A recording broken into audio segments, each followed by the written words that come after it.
hi you guys. How's everybody doing today? Good evening. Hi you guys. My goodness. I am tired.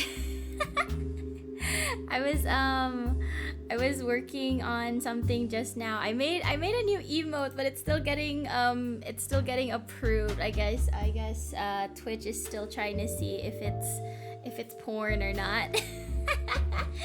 Good evening, everybody. How's everyone doing today? Hi, you guys. Hello. But yeah. No, spelunking. Oh my gosh. See, this is the only time I would actually spelunk because, yeah, as you guys know, when it comes to physical activities, I'm not a big fan, and I really don't want to do it. Spelunking and, like, just anything like that, like scuba diving, spelunking, rock climbing. These are all things that I don't think you could ever pay me enough money to do. And I don't know. It's also bad that I've been binge watching a bunch of videos where people are just dying on Mount Everest. Like, there's so many people that die on there. It's crazy. Just got back home, almost fell asleep at work. Looking forward to the Subnautica stream. I am going to. Oh my god, I can't with Subnautica. I think there's like another game that's like Subnautica, like the Iron Lung or something like that. It was something really shady. I don't like it. I've seen like gameplay, and anything that has to do with going underwater in like some sort of metal death trap, I'm not a big fan. Luckily, they don't have like a weird POV, like first person rock climbing game. I don't think I would like that. Spelunking, I don't think I would like either in a VR game form. I think I'd hate it. Iron Lung is free and fun. Yeah, fun is subjective. I don't know if I would buy into that.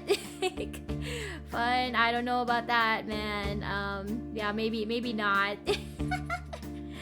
Anyways, now that I'm, now we're here. Yeah, so let's just get right into it. Yeah, let's check out the where we were last at with like the third chapter of Scarlet Hollow. Yeah. You just got back from the gym? Ooh, fun. Okay. So let's just get back. Let's just get into Scarlet Hollow. There's probably a bunch of people that are like, "Ooh, like what's that?" Okay. Let's see. And boom. I hope this. Okay. So yeah, let's play game. Hang on. Let me adjust the chat because it's kind of small, the chat. Hang on, you guys. Hang on. Is bigger? Is bigger. We'll just adjust accordingly. We'll see how this looks later.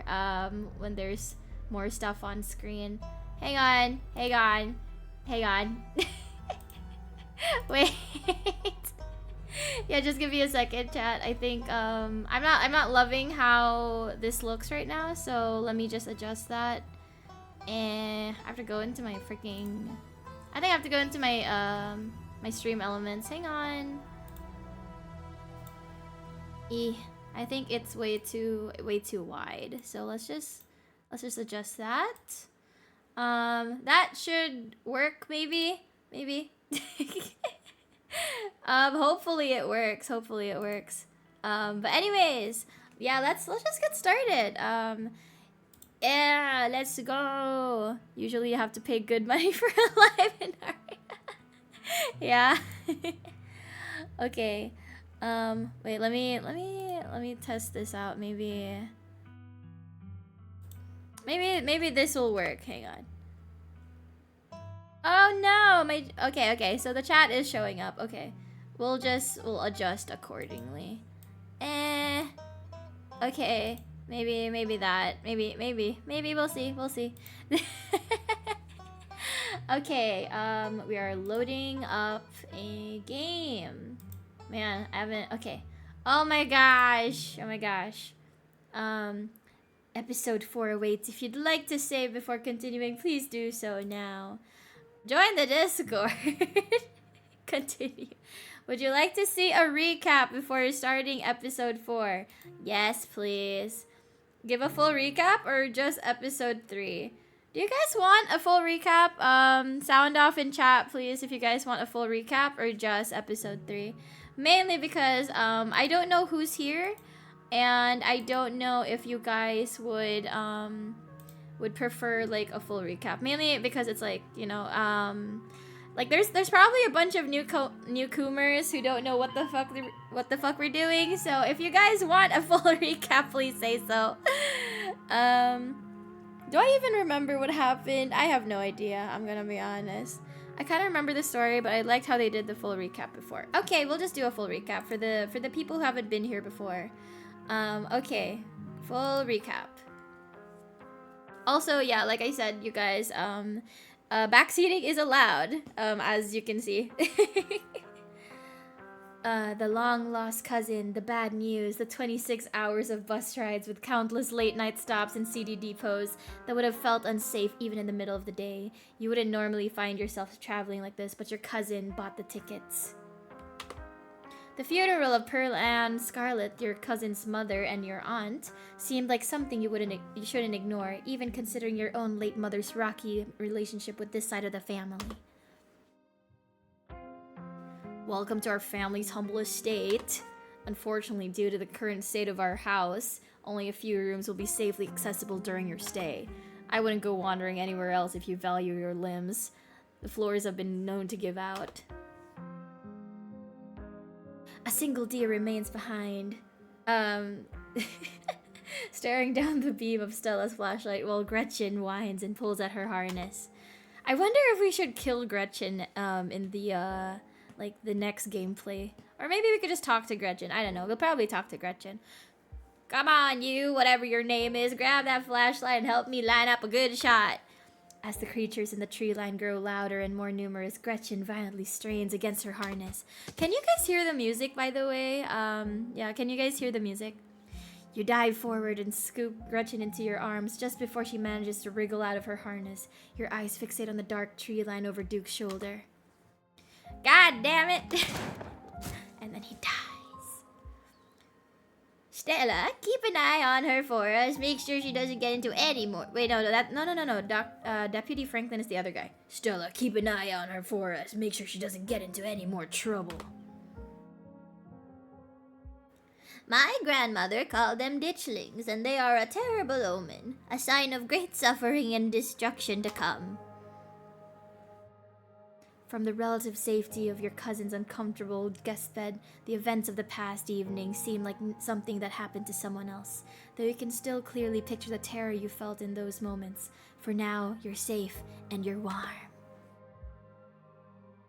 But listen, you'd better stay out of trouble today. I want you home by sunset. Man, were we bad at listening to her. I don't want to hear complaints. Just do what I ask and we won't have any more problems. Man, I feel really bad. She was looking out for us when we were just being such a troublemaker. Tabitha takes a few steps towards the door. Sunset. Tabitha. Winnie can fix you some of Sybil's new blend. Maybe it'll calm you down a bit. I think you'll like today's mix. It's chaga and lemon balm. Should help ease your stress and tension. And if you feel like talking, I'm all ears.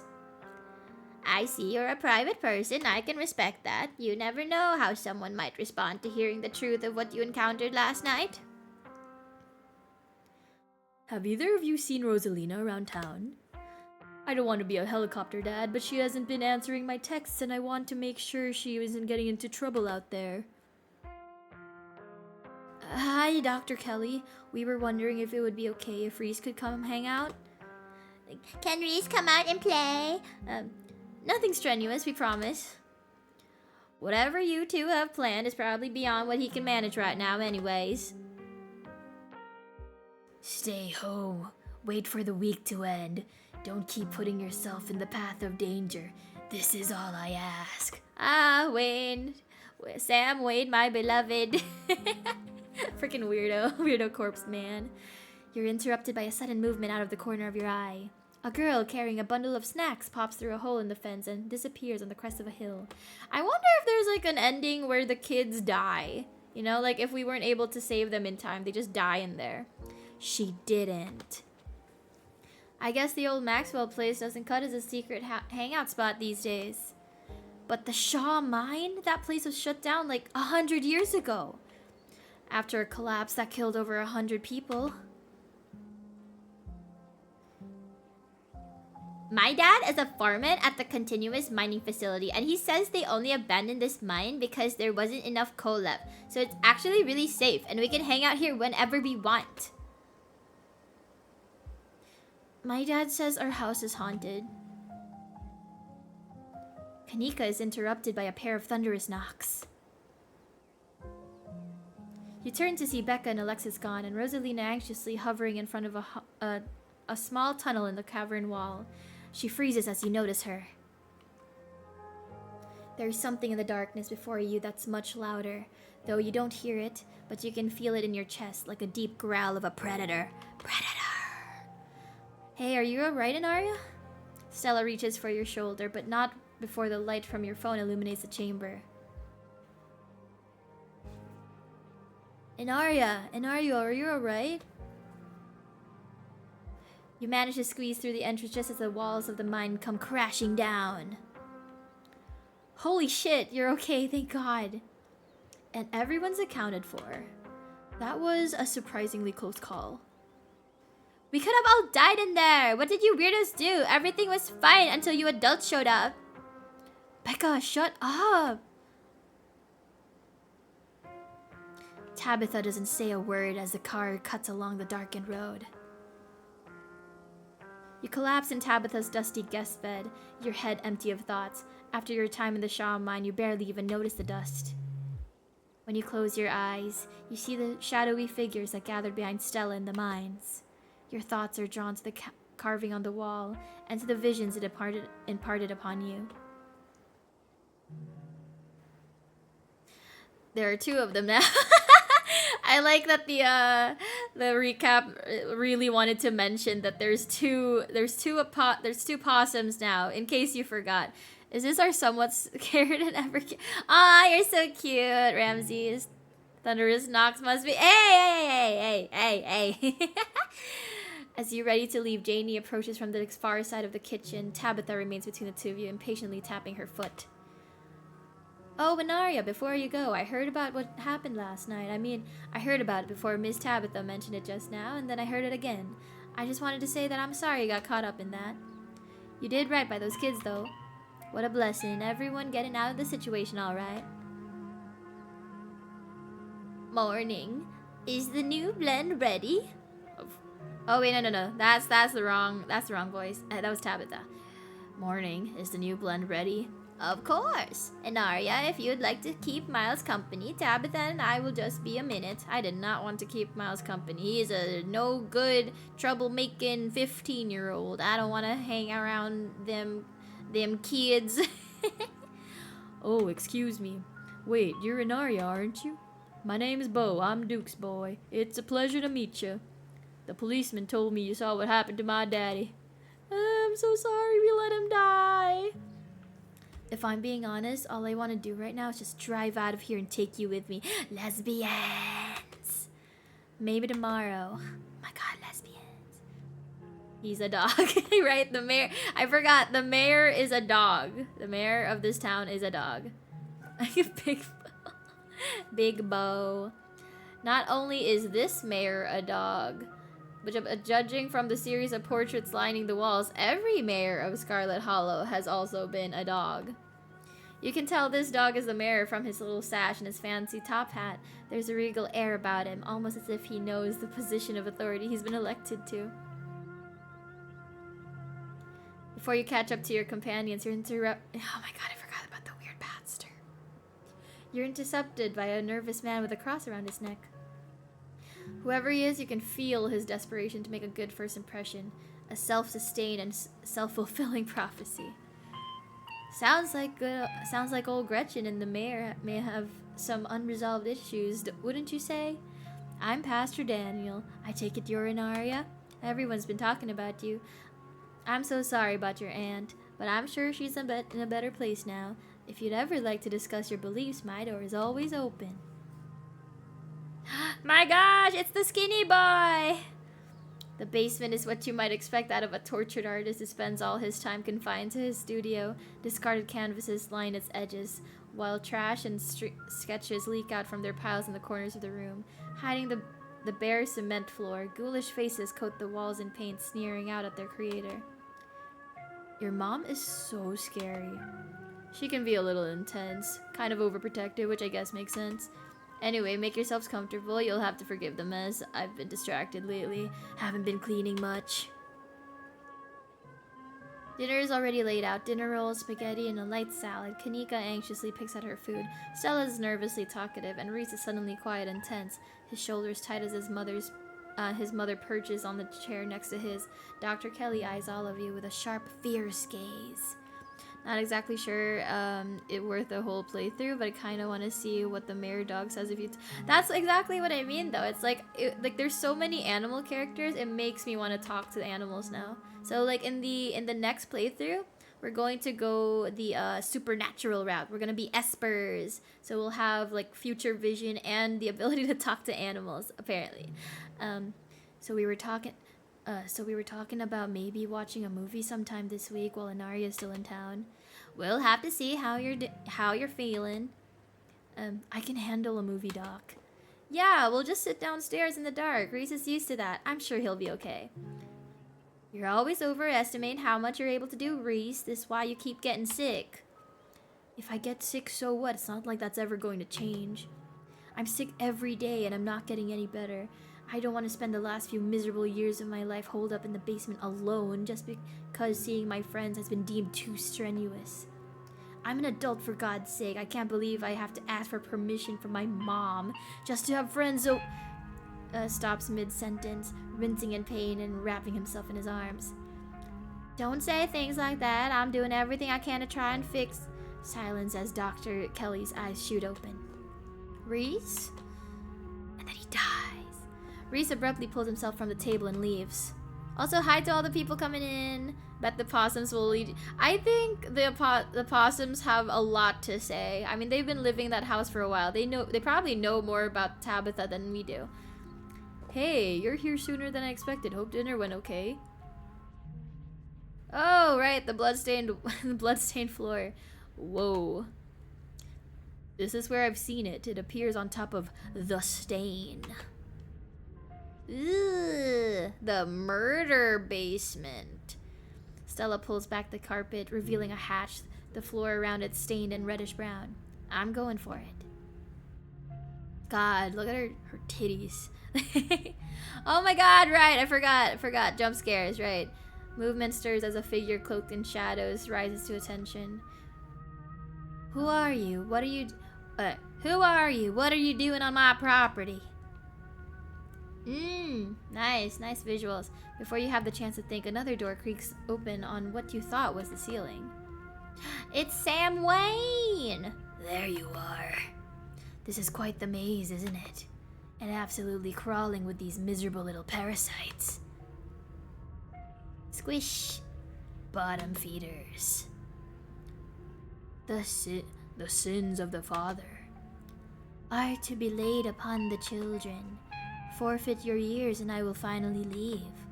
A smell hits you, that now familiar wet, unwell odor. It's Sam Wayne! It's Sam Wayne! What an annoying pest you are, but you couldn't keep me out for long. It seems we've exhausted its power. Holding all these bodies hostage must have been quite taxing. Come along, Inaria. It's desperate, but it has no power over you. There's no need to bow to the will of such a frayed and broken consciousness. Leave it to fester. You fall towards the entrance, your legs still unsure of the ground beneath you, and the doors fly open. You're outside. It's real this time. A cool autumn breeze blows small piles of dried leaves across the steps of the library. You made the right choice. It would have been so easy to fall for its tricks. I'm proud that you didn't. Be seeing you. Ugh, I don't like the way he greets. Sorry, I can't talk right now. See you later. She hurries off down the road. She's traumatized. I'm looking forward to continuing our chat tomorrow once you've had some time to rest. You don't even notice yourself entering the guest room and falling into bed. Suddenly, you're just there, buried under your family's musty covers. The spirit of Charles Shaw Jr. now commands the entirety of City Hall, a swirling void of wrath and despair that the people of this town will have to learn to ignore. Disaster looms its tallest yet over Scarlet Hollow. What kind of disaster do you guys think it is? Like a tsunami? Earthquake? Hellfire? Alien abduction? A riot of some sort? You open your eyes, it's a new day. Last night seems so far away. You can almost pretend the horrors you witnessed in the annex were nothing but a nightmare, chased away by a harsh morning light. But you know that the furious spirit of Charles Shaw Jr. yet lingers, locked behind the doors of the town hall, still tied to the earth by its hatred of you and your bloodline. An involuntary shudder runs down your spine, but your thoughts are interrupted by the buzz of your phone on the nightstand. Hope you made it home okay? Haven't heard from Stella since last night. How about you? You check your messages. There's nothing from Stella. She's traumatized. Yeah,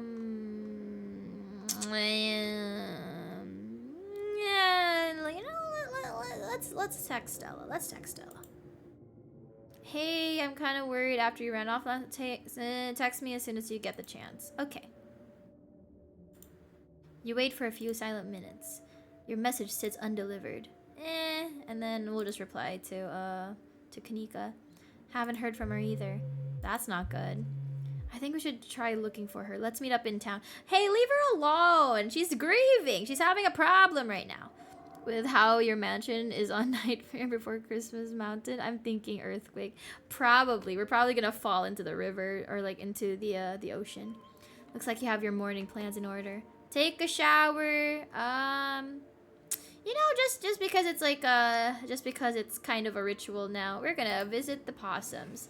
Oh, they have sandwiches now. The two possums stare up at you. They both have bread now. That's nice. Close the drawers. Close the drawers. That's their home now. There's nothing you can do to change that.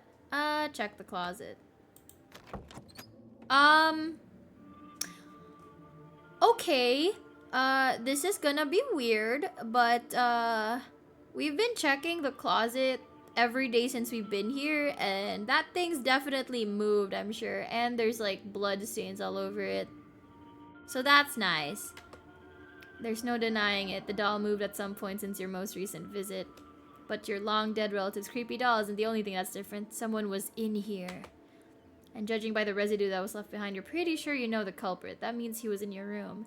But was he there while you were out the previous day, or did he enter while you slept unawares just a few feet away? That's like that's what Edward Cullen did to Bella in Twilight. Real weird guy. Something to mull over for the rest of the day. Yeah, okay. Take a shower. You might as well take a shower before starting the rest of your day.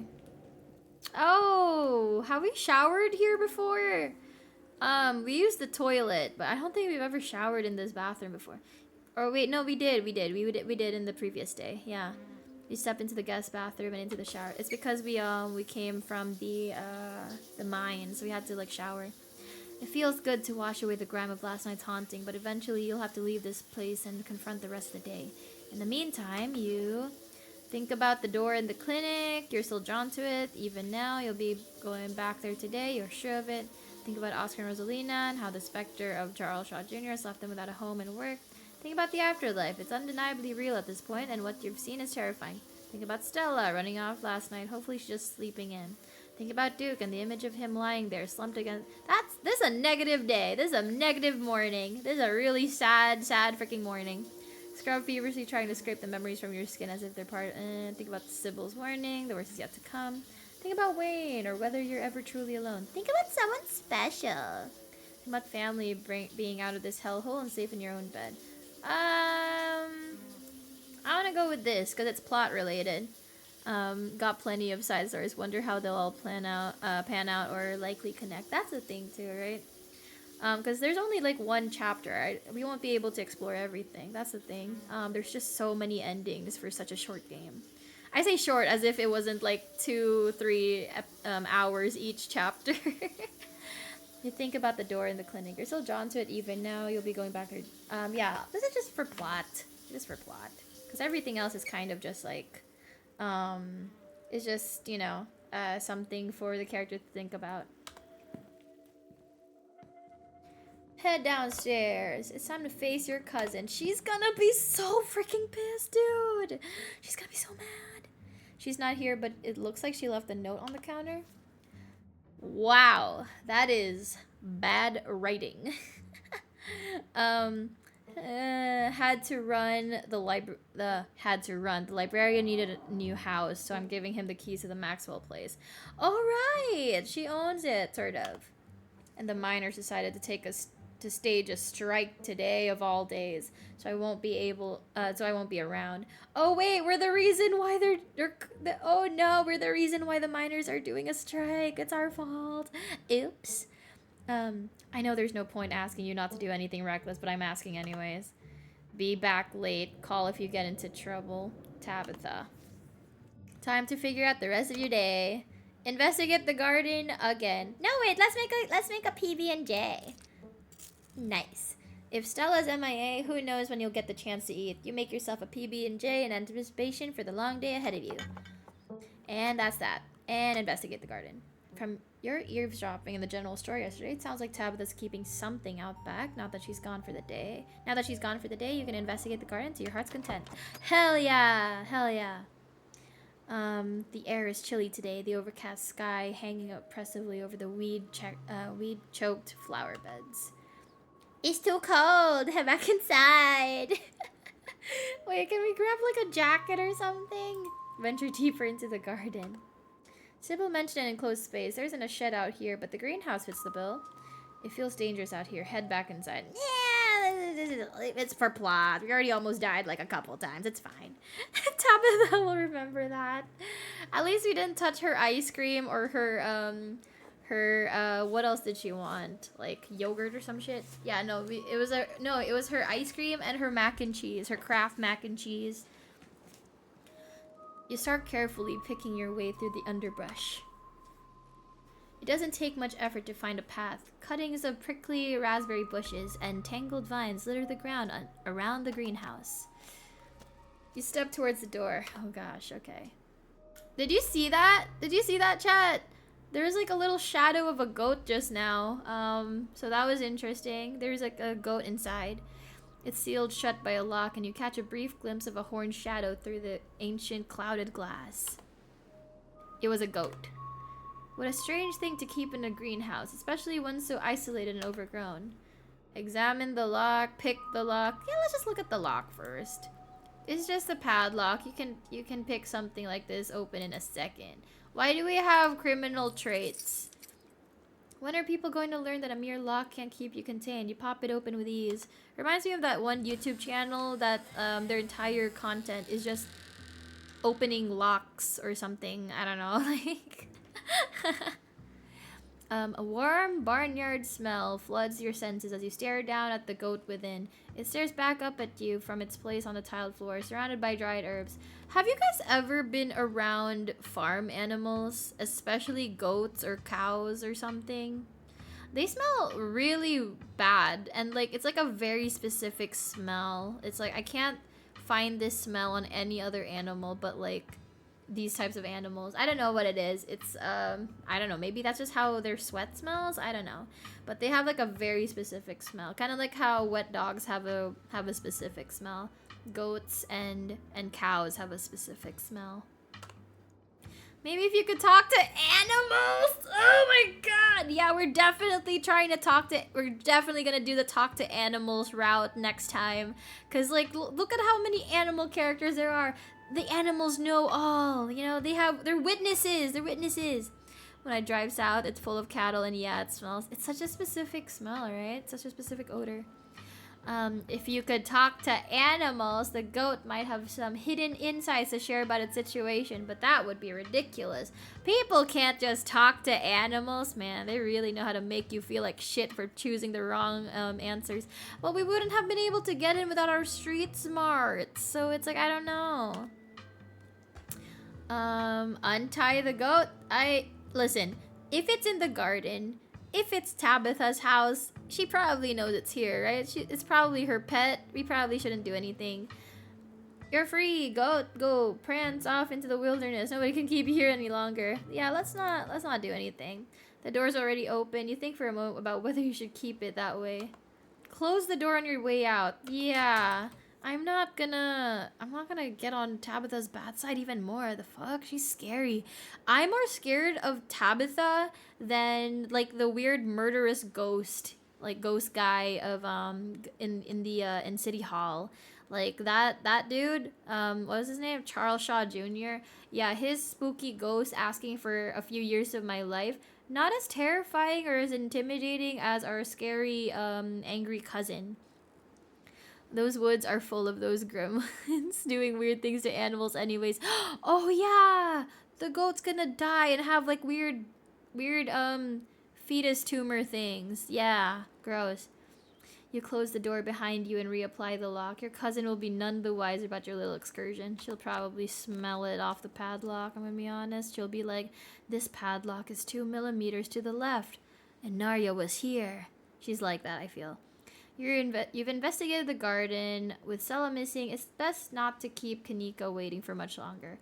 Was this all we would have seen if we investigated the garden sooner? Was this it? Like, we just would have found the goat faster?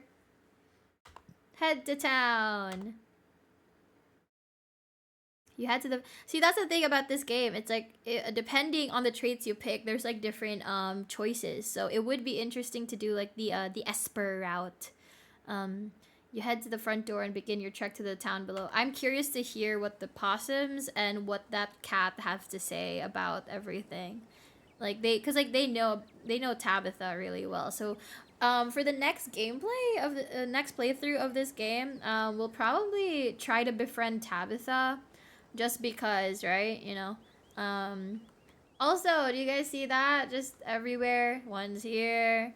Over there, over here, over there. So nice. I love it.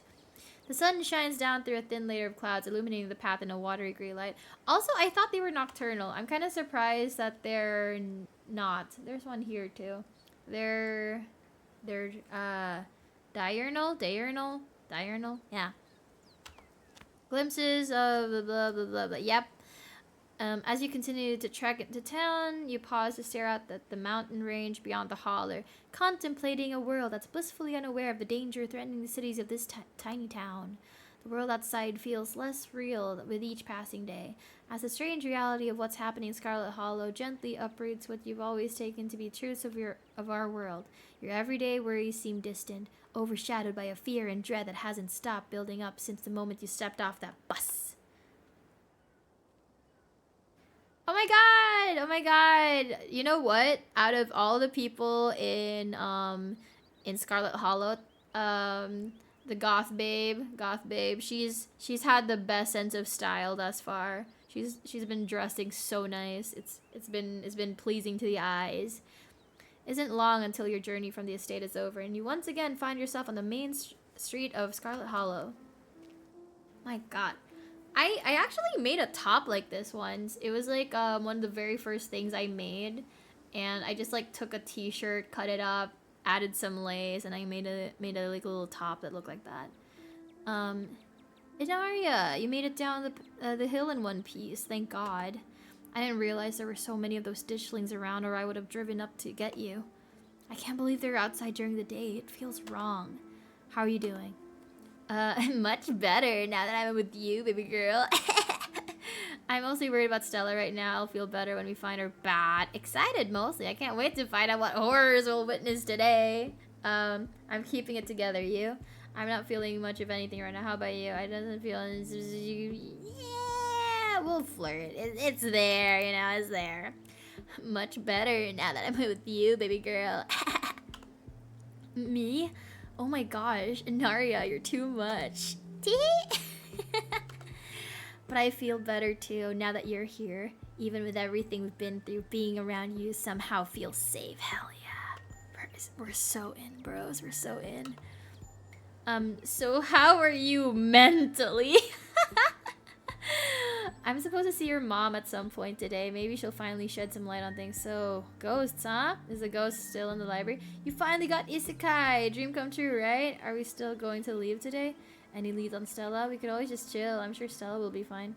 Is someone manning the general store while we go, looking for Stella?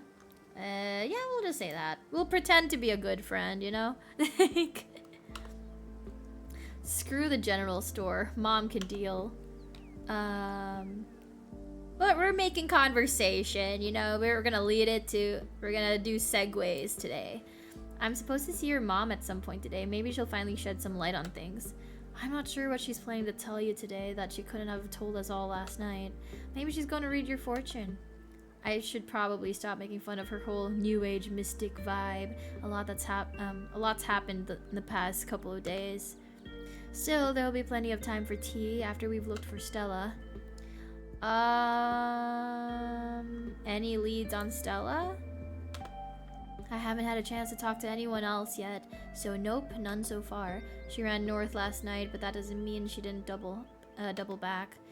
I'm trying not to worry too much. It's possible she's safe somewhere, just not answering her phone, but I also don't want to bet on that.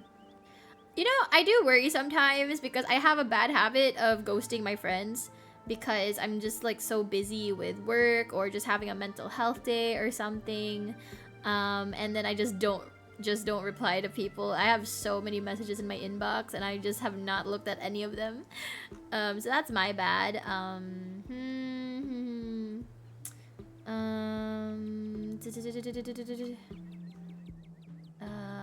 don't know. So ghosts, huh? Yeah, ghosts. I don't know about you, but I'm currently staving off a massive existential crisis about the state of matter and what being alive means. Any idea why Stella was so upset? Being possessed seemed awful, but she's the only one who ran off. What the oh my god, what in the inconsiderate asshole? What the fuck? That's a horrible thing to say. Like, I'm so skeptical. I'm so skeptical after we... Oh my god, actually hilarious. This information destroying me. I wonder if this means there's a heaven and hell. Oh, we don't need to talk about that. I'm actually thrilled. Maybe I can be a professional ghost hunter. We'll talk about Stella. Any idea why Stella was so upset? Being possessed seemed awful, but she's the only one who ran off. Could be a lot of things. She could have hit her breaking point stress-wise. She could have been horrified by meeting a ghost for the first time. She could be traumatized by what that ghost did. But at the end of the day, I have no idea. We'll just have to find her and see if she wants to stop running from it and finally just talk things out. I guess that raises an important question. Is Stella missing because she doesn't want to be found, or did something happen to her when she ran off? If it's the first one, is finding her doing any good? Maybe she needs space. We'll use the special answer.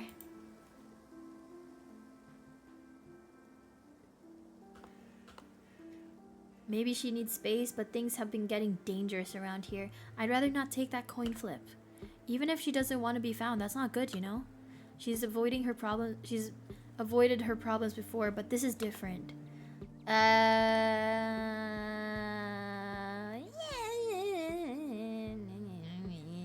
So how are you mentally? You know, that's an understatement. That's a great question. My concept of how the world works is being shattered a little more each day, so that's cool. Every day I feel more and more like I need to get out of this town. She just wants to get out of this town. Before it swallows me whole, but I also keep feeling like there are too many reasons to stay. Like me! But I'm also leaving, so maybe we should just actually leave. Like a couple of lesbians. Like right now, I can't leave until I know Stella's okay. With her folks gone, the only people she has are her friends. And as her bestie, I can't just let her go running off into the woods to get eaten by Bigfoot. And my mom is just so chill right now. It's driving me nuts. She just keeps giving me tea and ignoring anything. She just keeps feeding her tea. She just keeps giving me tea and ignoring anything I tell her about the weird stuff that's been going on around town. I figured if anyone would be interested in magic stuff, it'd be her. But she ends the conversation every time I start talking about it. Gaslighter! Sorry, I'm ranting. But thanks so much for asking. That was really thoughtful of you. You're welcome. I'm a very thoughtful person. And it helped to talk about.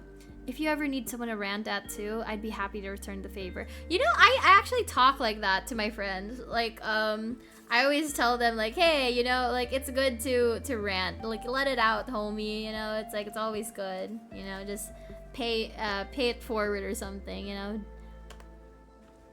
We can't trust your mom. That woman knows things, and she's holding her cards too close to her chest with everything that's been going on.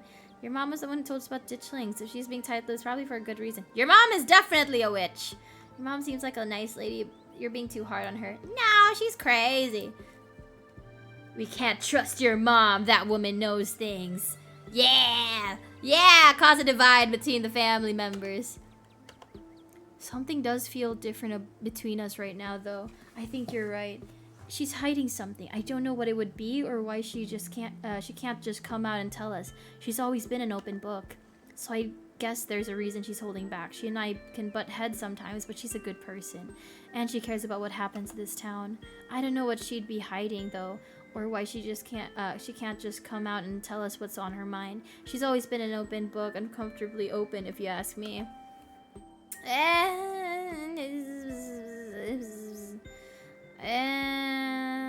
You finally get isekai. Dream come true, right?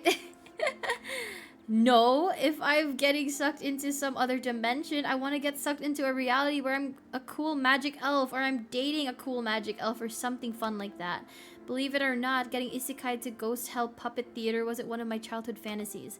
I'll be steering clear of that particular portal to another dimension. Until the ghost gets wise and manifests some kind of cool elf, then I won't have any choice but to go back to Hell World.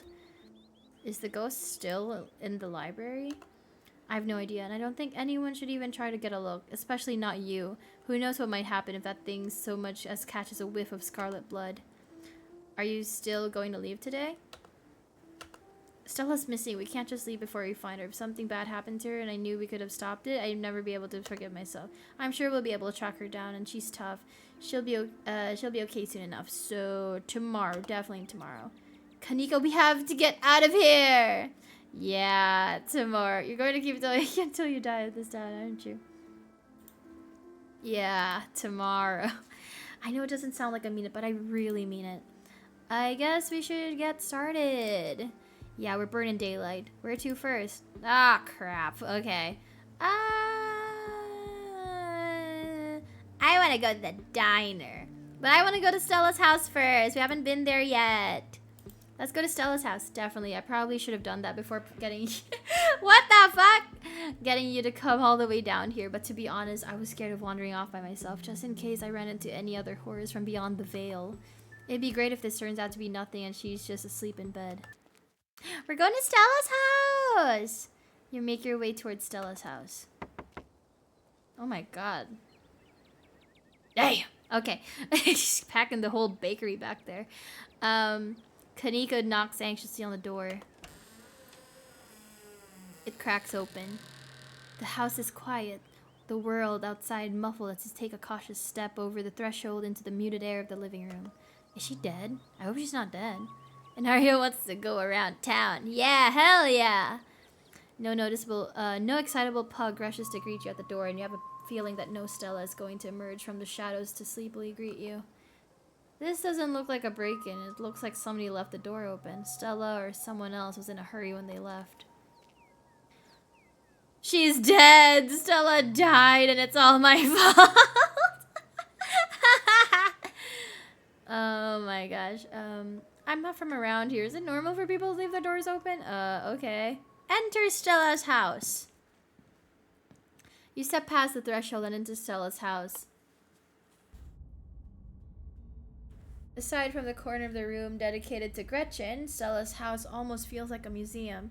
Everything's organized with a sort of tidiness you wouldn't expect from someone as rough and tumble as Stella, and only a handful of objects feel like they belong to her.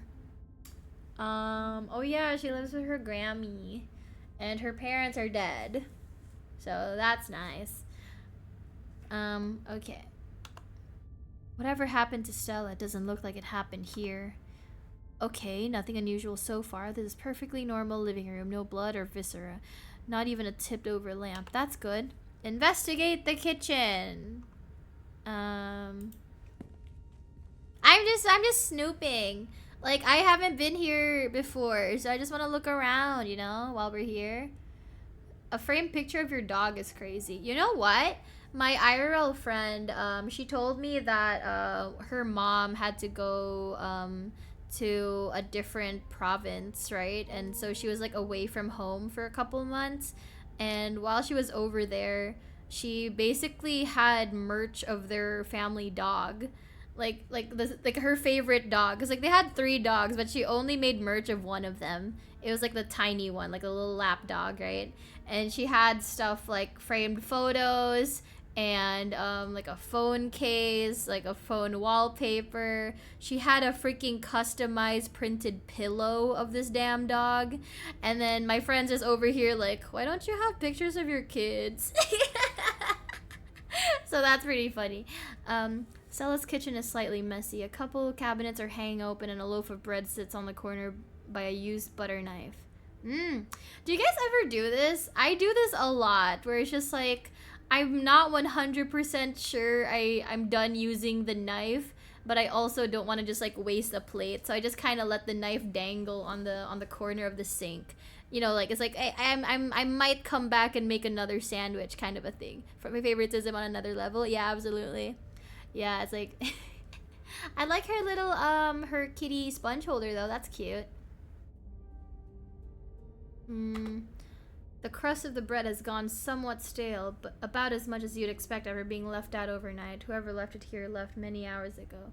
Oh, I guess she just made herself a bunch of peanut butter sandwiches and then just took off, I guess. Why don't I just take the whole loaf of bread, you know? Why don't I just take the whole loaf? It's a little messy, but it doesn't look like anything happened here.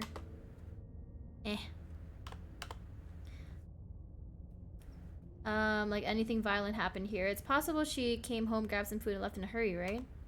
Maybe she had a panic attack after being possessed and stopped by home to make a snack before running off to cry somewhere. That might not sound rational, but it's absolutely in character for her. That's true. She do be crazy. Maybe a Budo merch or art like that. It's pretty cute. I'm actually thinking of doing stuff like a plushie, like a squishmallow, a mug. I'm thinking an acrylic stand. I was gonna do that. I was gonna like add that slowly for my scenes, or like my room or whatever. I don't know. We'll see. We'll see what happens. Honestly, it's a relief to think that might be all that happened. A panic attack is much more manageable than rotting ghouls or parasitic doughboys. But that still doesn't tell us where she was going. Investigate Stella's room! We will snoop! Oh. Oh. Yeah, this looks like the room of a conspiracy theorist person. Also, look at her freaking PC's still on.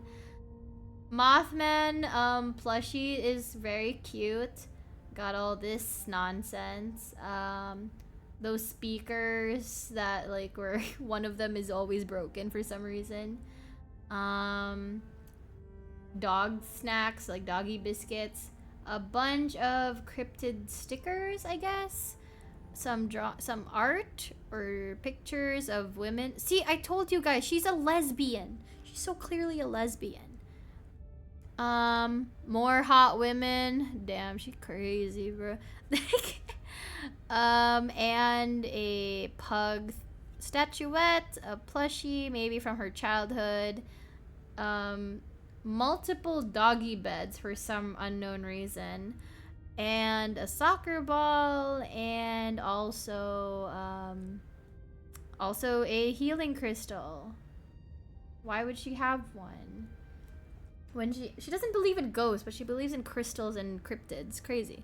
Stella got it going on. Hell yeah.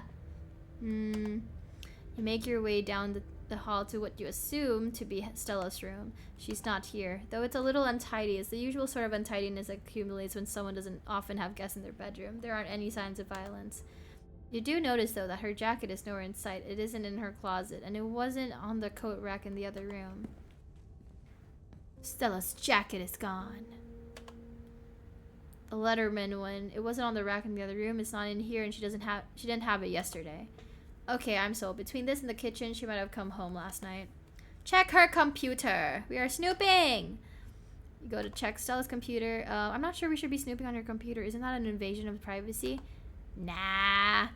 Kanika, what if there's a clue and we miss it? What if we don't find Stella and it's all because we didn't snoop on her computer? If Stella didn't want us to snoop, she shouldn't have gone missing. I don't make the rules. Oh my god. You know what? This is exactly what I was thinking when we were playing Simulacra.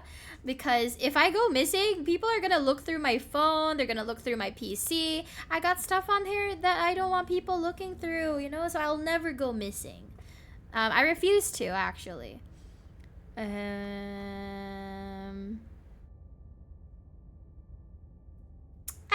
I like this funny answer. This is a funny answer. If Stella doesn't want us to say the true fear rather than going missing. I think I told you guys before that if I I don't want to be a victim of like a kidnapping or like a murder, because a lot of the time like those SA murder situations result in the victim's body being found like in the woods or like in a ditch somewhere, and they're like fully naked. And as much as I'd hate to be kidnapped, assaulted, and murdered all in one night, I'd hate to be found dead and naked somewhere as well. It's kind of embarrassing. I don't want people finding my naked body.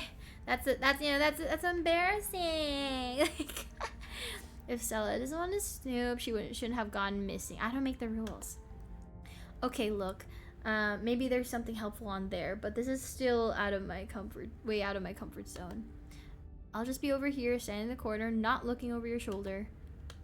Please don't like go digging through personal files or anything, but also let me know if you find anything important or cool.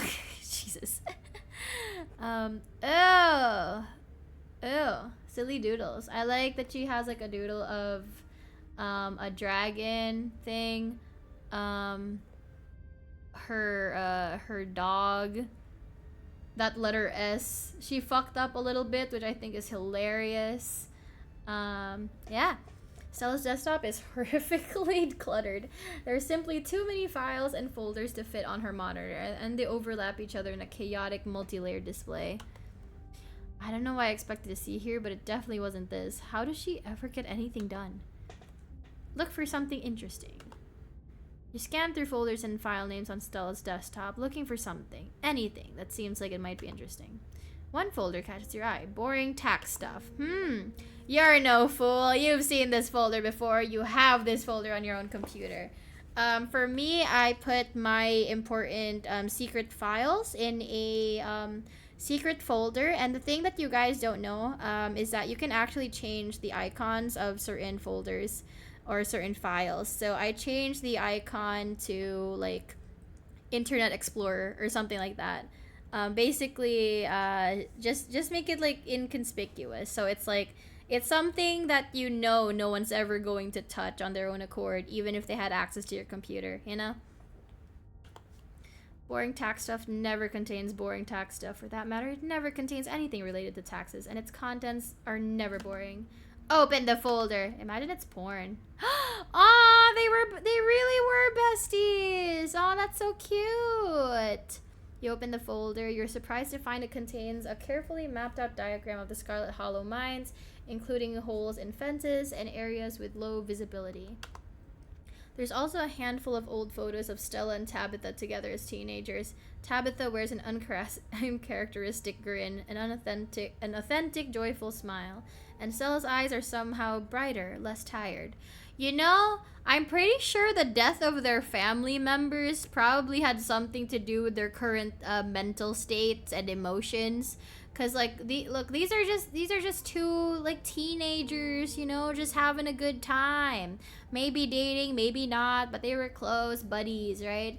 And then she lost her parents, and then she lost her mom. I'm pretty sure that had something to do with this, right? Like wiping the smiles off their faces. Both of them seem to be living in a happier time. Check her open tabs. Wait, is this Discord? Wait, no, that's not Discord. It's just like a forum. It would take you all day to count the number of open tabs and tell us. Oh my god. That is a lot of research. Holy shit. That is actually kind of a nightmare.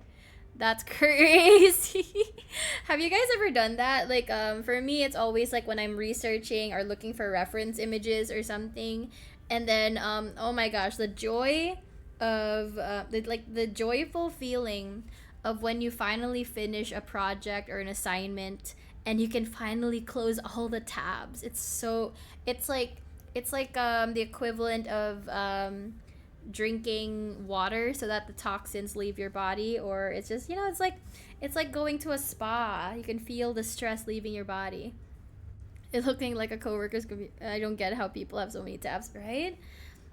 It would take you all day to count the number of tabs open in Stella's browser. So numerous are her tabs that you can't see a single icon. A sea of rounded, featureless triangles from Windows Edge to Windows Edge. Her most recently opened tab is a post on Uncle Carl's Bigfoot Farm, a forum for cryptozoology enthusiasts. Love it! The post in question is titled "Something Big is Happening in Scarlet Hollow." What?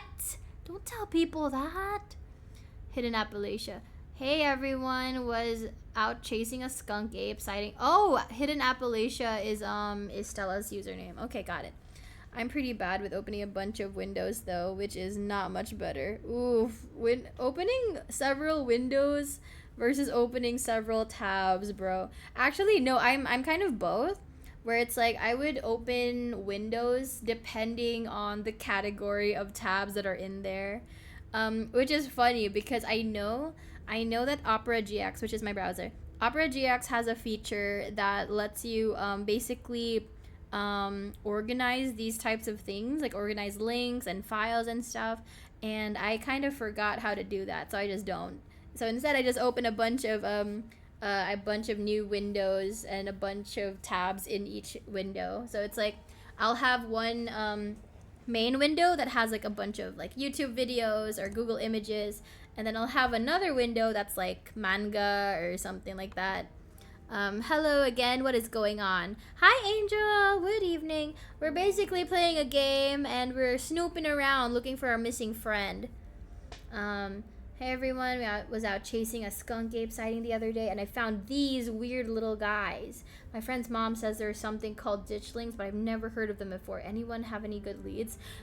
Bitch, someone literally died and she's just like going to her forums right away. She's crazy. This Scooby-Doo? Yeah, kind of. Except people die. People died. Camera isn't shaky enough. This is totally staged. Oh my god, that's hilarious. Clean footage and some sort of cryptid nobody has heard of except for your friend's mom. The only thing I'm seeing when I Google ditchlings is some city in England. Thought you were legit. Damn, Moth Stand. That's kind of mean. Guys, since when did high quality footage count as anything other than actual evidence? Those things are terrifying. Since every low-budget horror movie started doing guerrilla marketing, I smell an ARG. What? Come on, Gary. Oh, man. Throwing it back for the laws. Yep. Friend is a big cryptid hunter, and it's the day after a ghost adventure. Oh, yeah, that's what happened. Yeah. And now we're just looking for our missing friend. Because a lot of people got possessed one time. I'm serious. I've got a ton of extra footage. Look at what they've been doing to the animals in town. They're apparently some sort of bad omen, like Mothman. Is Mothman a bad omen? I thought he was just some guy. I didn't know he was a bad omen. Okay, I'm listening. I love me a Mothman. Yes, Moth Stand. That is, yeah, at least you're, you know, accurate to your, you know, you live up to your name. I believe you. Ugh, lucky you're falling right into her lap. I don't trust YouTubers. They're entertainers, not scientists. Okay. Okay. Okay, buddy, you're literally on a cryptozoology forum. I don't know what to tell you, bro. That's kind of crazy to me, but okay. Crazy. Crazy fella. Crazy fella. The thread continues on to the next day. Jesus. Hey, okay, so one, this isn't an ARG. I would never.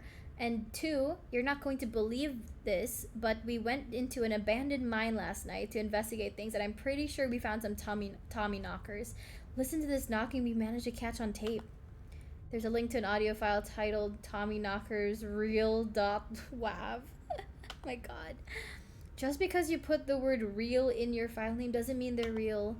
2 supernatural events on back-to-back nights. This is so fake. I can't believe I bought into that River Runner hype. You're so full of it. YouTubers are always going to sell out to big indie horror. This is kidnapped by aliens all over again. Also, lol, doughy white things, and now loud popping noises. This is definitely an ARG. Did you sell out to Pillsbury? Stop cyberbullying her, or I'm going to call the mods. Uncle Carl! Oh my god!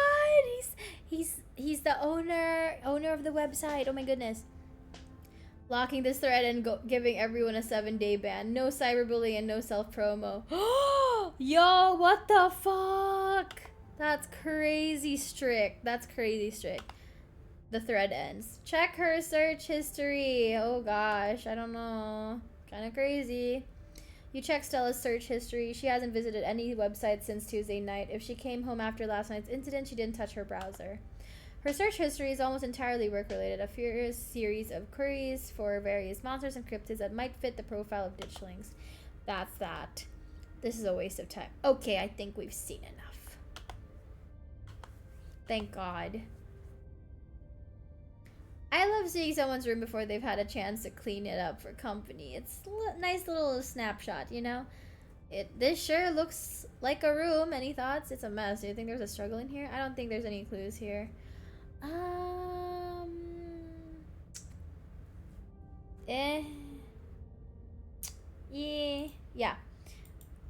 Yeah, nothing much to comment on. This is what her room's been like for pretty much the entire time I've known her. The only thing that's changed is the computer getting a lot fancier. She's been upgrading with her YouTube money. Wait, is that us? No. I don't know. I don't know. She still does those corkboard with strings things. She loves putting the strings on there. I don't think they actually mean anything, but they're more for decoration anyway. Let's move on. Okay, okay. Is there another room we have to go into? I don't think there is. We're just leaving. So she probably came home last night, but she left the door open and didn't tell anyone where she was going. I thought I was overreacting this morning. I thought she would have just been sleeping in or something. I can't believe she's actually missing. Where to next? Yeah,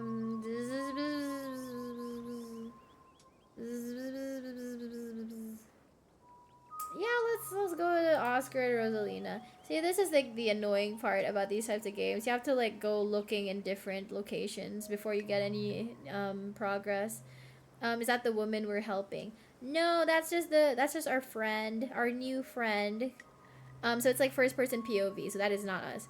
Question, do we have a gun? We do not. We don't. We're literally just some paranormal investigators, I guess. The old Maxwell place, so Tabitha put them up in a broken down ruin that should have been bulldozed years ago. Your cousin is gonna get an earful next time I see her. Hey! No one else is willing to give them a space for free? The hell? Kanika storms off down the road and you follow close behind. You don't get far before the sound of growling and desperate hisses grab your attention. Uh-oh. Oh, come on. Ew, it looks so much grosser from behind. I didn't know they had tails. Ew. Gross. Ew. It's weird because it's like their hands look like that, but they have like human-like feet, which is really strange. And then they have tails. That's wacky, right? You turn to see a ditchling approach a cornered Pixel. Oh, Pixel! That was like the name of the cat from the library. In an alley. He must have slipped out of the library while everyone else with everyone else last night. Ew, it's so ugly! Ew, ew. Brother, ew. What's that, brother? Ew. Is that a homunculus? No, it's something called a ditchling, and basically they're like a creature that I'm not really sure what they do, but they're like a bad omen. They're like a sign of the bad times. I don't know, man. It's just kind of gross. I don't know. We're not really sure what they are. The ditchling, distracted from its hunt by your arrival, cranes its neck to face you, its eyes settling on you with alien indifference. In the distance, you hear the furious patter of many feet approaching. You won't be alone for long. Hey, quit it. What do we do? We grab Pixel. Dogs! Before you react, a small pack of dogs around the corner. See, we really should talk to animals. There's so many animals in this game. God, it's so ugly. Oh my god! Holy shit! Okay. Before you react, a small pack of dogs round the corner. They pounce on the creature, pulling it from the wall, and then taking turns biting and tearing at it until it's ripped to shreds. Okay. Thank you? Their task complete. They saunter towards you. Nice. Gross. That was really gross. What are Daisy and Scraps doing out here? Are they leading some sort of ditchling hunting dog gang? Pixel timidly steps towards you. Pixel, you got out of the library. Oh, you poor cat. Come here. He looks suspicious. See, if we talk to animals, we could get a conversation out of him. Pixel cautiously walks towards your group before clambering into your arms. He has a comfortable heft to him. I guess he likes you more than me. Thanks, guys. So that's basically just a corpse now. Pack of dogs scampers off. Their work done. Why are there so many dogs? Snow, I was gone for a minute. Oh. Yeah, there was like a pack of dogs that just came by and attacked this weird, ugly creature. What the hell is going on in this town? Pixel in tow, you and your companions continue on to the old Maxwell place.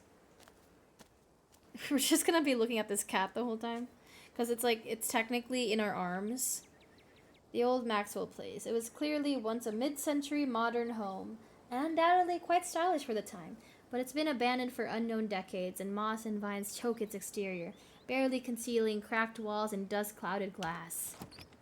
Hey, it's Oscar! Before you can approach, the door opens and Oscar's head pokes out of from the entryway. Hello? Oh, sorry if I startled y'all. The walls here are worn down enough I could hear you coming from a block away. Good morning, Oscar. Thank goodness you found Pixel. Rosalina's been beside herself. Wait, does the cat belong to them? I thought it was just the library cat. Pet the puss cat. Yes, pet the cat. Oscar's voice is tired. He's had a long night and it shows. His graying face seemingly having aged in the hours since you last saw him. Please, come on in. Pixel! Oh my god, her girlfriend's here too. Rosalina's new girlfriend. Rosalina rushes forward, taking Pixel gently from your arms. Hey, Rosalina. Hey, Alexis. Look who we found on the way up here. I was so worried. I thought the ghost might have done something to him. Alexis is helping us put her room together. We don't plan on staying here long, but the girls seem to be having fun with it, thank goodness, even after what they've been through. Yeah, this is kind of cool. There's like this weird intercom thing and a jacuzzi. Maybe you guys could fix up the place. It doesn't seem that run down. It is a lot cooler than what I thought it would be. And I've already met a ghost, so it turns out to if it turns out to be haunted, that's no big deal. Y'all aren't traumatized after last night? Did you say this place has a jacuzzi? Can I try? Sorry again about the library. We could always try going on a rescue mission for some of your stuff. What's gonna happen to your career now that the library's closed?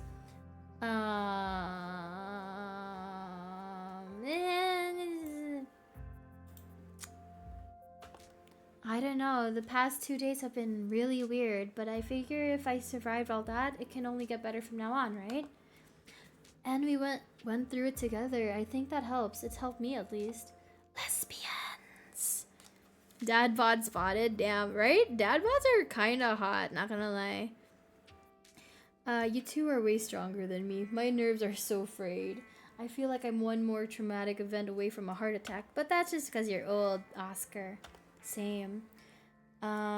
Sorry again about the library. There's no need to apologize. It's a building. You're a person. You matter more than a pile of stones. I do kind of wish we could go back for our stuff. Thanks again for letting me borrow some of your clothes, Alexis. You can borrow as much as you need. I have plenty of shirts, and you can do your laundry at our house too. Of course, there are some family heirlooms that I'd rather not lose. Portraits of my parents, my father's mining jacket. I don't like the thought of their last living memories being forgotten in there. And the fact that it stole the library from me too. That one really stings. But what are you gonna do?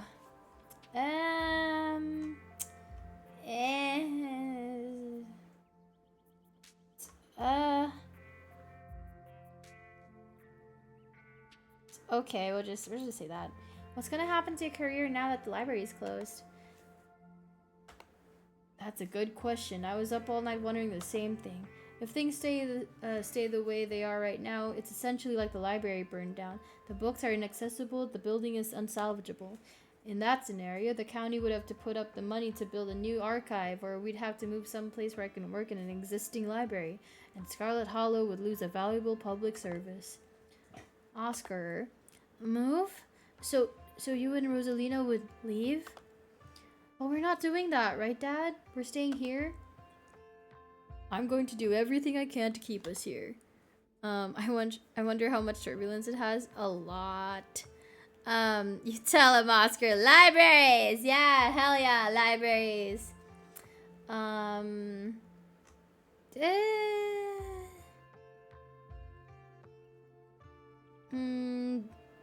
Do you think you'll have to stay here long term? No, I'll find a way to get the library back in our house with it. I don't care what it takes, I'm not letting that creature get the last laugh. It's all bravado at this point, not even Oscar believes what he just said. Oh, that's funny. Does the ground shake when it clapped? Hot damn, right? Before we get too sidetracked, we're not just here to talk about... Oh, wait, hang on. That's Kanika. Before we get too sidetracked, we're not just here to talk about monsters.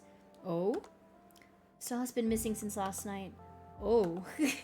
You haven't seen her, right? Not since last night. Now I'm really starting to worry. It sounds like no one in town has seen her. We've literally talked to one person about it. Are you kidding me? I'm sure she'll be okay, but you should probably get back to looking for her. Before you go, though, there is something I wanted to get your thoughts on. As far as I'm aware, there was nothing paranormal going on in Scarlet Hollow before very recently. Now here we are, suddenly surrounded by weird little goblin creatures in the woods, while entire buildings are taken over by supernatural creatures. You'd think there was an inciting incident, right? I do. That's my thought too. It was never like this in the holler before. Something must have happened that kicked off all this magic stuff. Either it's our fault because we came in. Also, drink glug glug, drink some water. Yeah. Okay. Oh, I almost forgot. Yeah.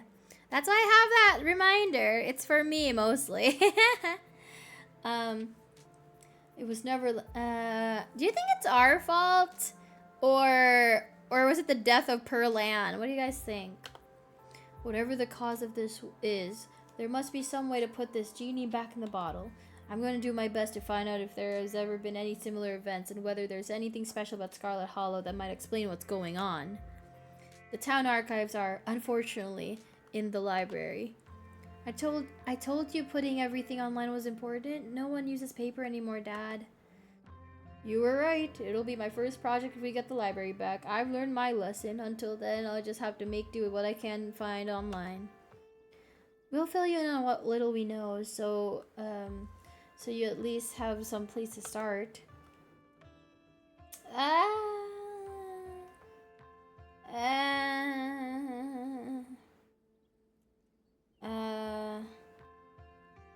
Make sure Pixel stays inside or he might get grabbed by ditchlings.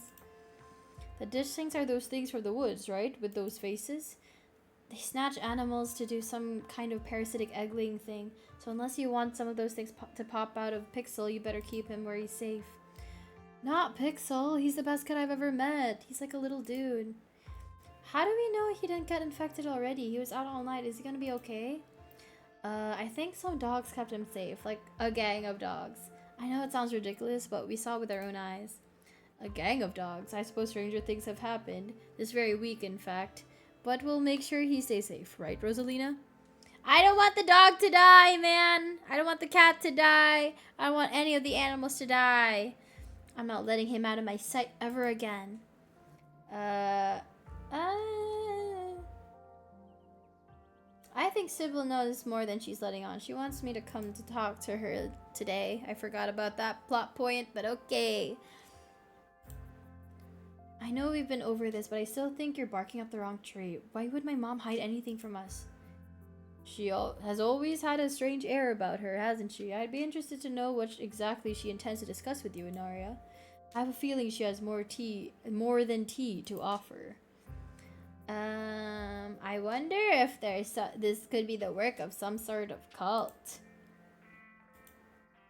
You mentioned something like this at the library the other day. If there was a cult in Scarlet Hollow, I feel like I'd know about it.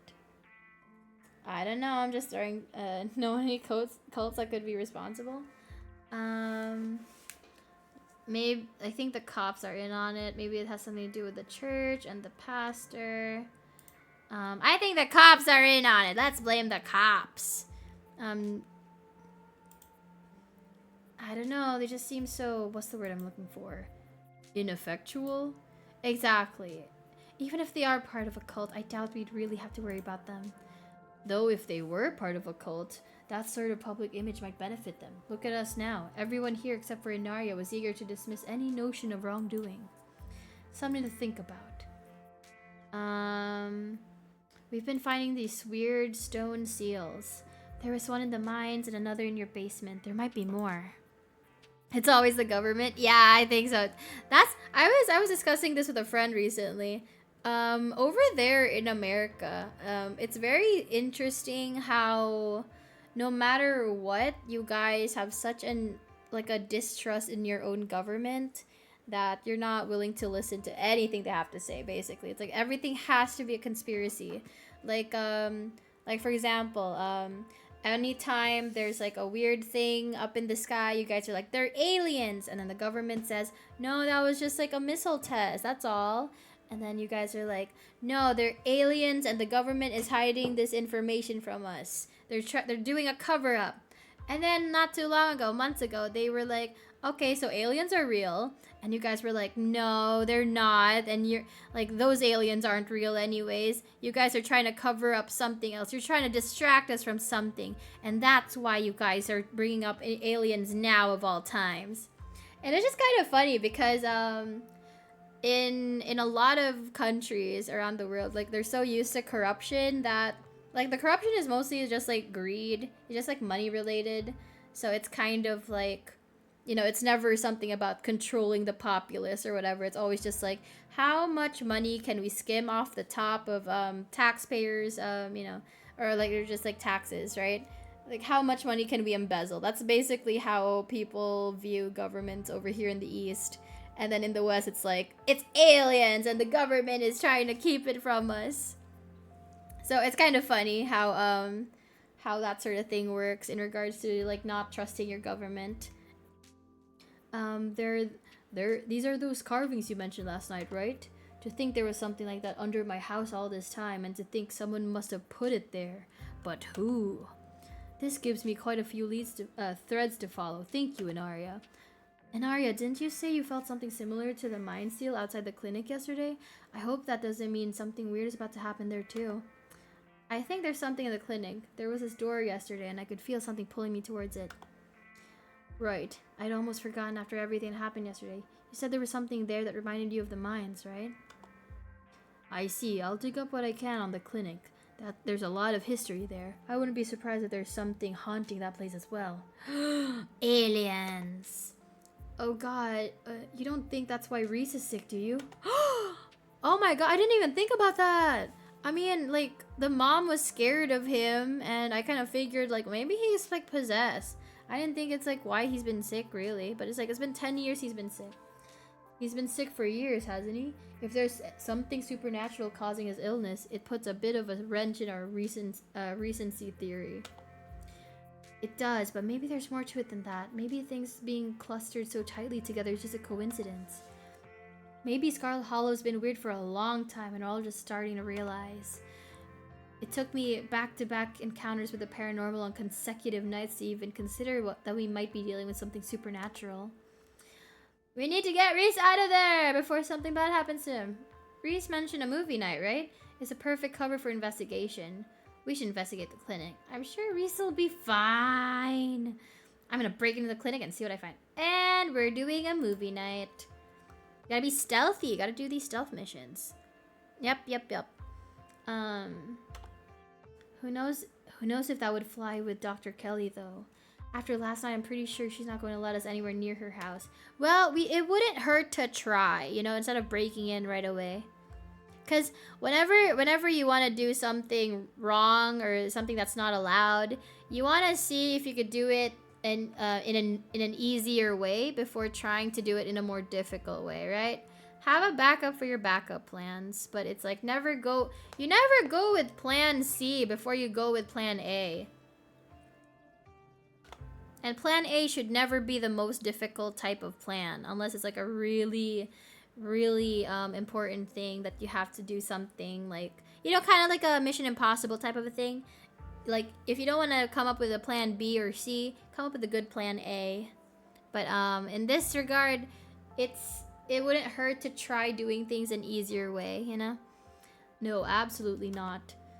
It's what Stella would do, and she's been 3 for 3 this week when it comes to finding spooky stuff. She's also been 3 for 3 when it comes to finding her way into mortal peril. This is why we have to find her as soon as possible. It shouldn't fall on me to suggest we do something dangerous. I'm terrible at selling it. My plan B and C are dating 20-year-olds and 30-year-olds. Oh, that's just okay. Plan for what? Like, in case you don't succeed in life? Because, like, that's my plan, too. It's just like, you know, at the end of the day, even if all else fails, right? Even if this VTubing thing doesn't work out, even if art and animation doesn't work out, I can always marry rich. That's my plan. Ah, got it. Okay. I mean, that's most people's plans. You usually try to start with someone your own age, and if that doesn't work, then you just kind of work up or down. It's not that I don't think we should figure out what's going on in there. We just need to be cautious about what we do next. That's why we have to be sneaky, Oscar. We don't want anyone to get attacked or possessed by any more ghosts, even if it is to help a friend. Fuck that friend, man. I don't know if we have time to play it safe. Just give me a day or two to do some research before you do anything rash, okay? You're so lame! You're so lame, Oscar.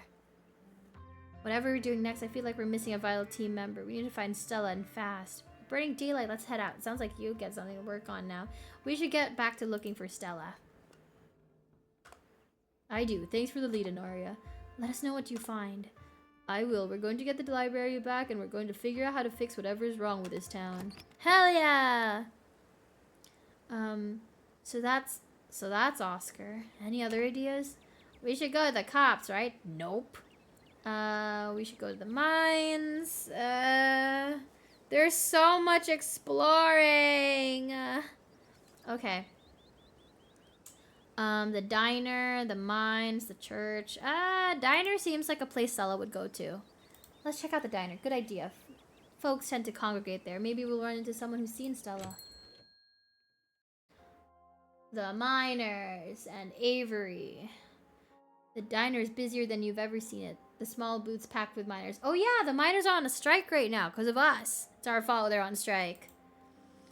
Hey, hope you weren't planning on spending any quality time in the diner today. Looks like we'll be hosting a meeting for the foreseeable future.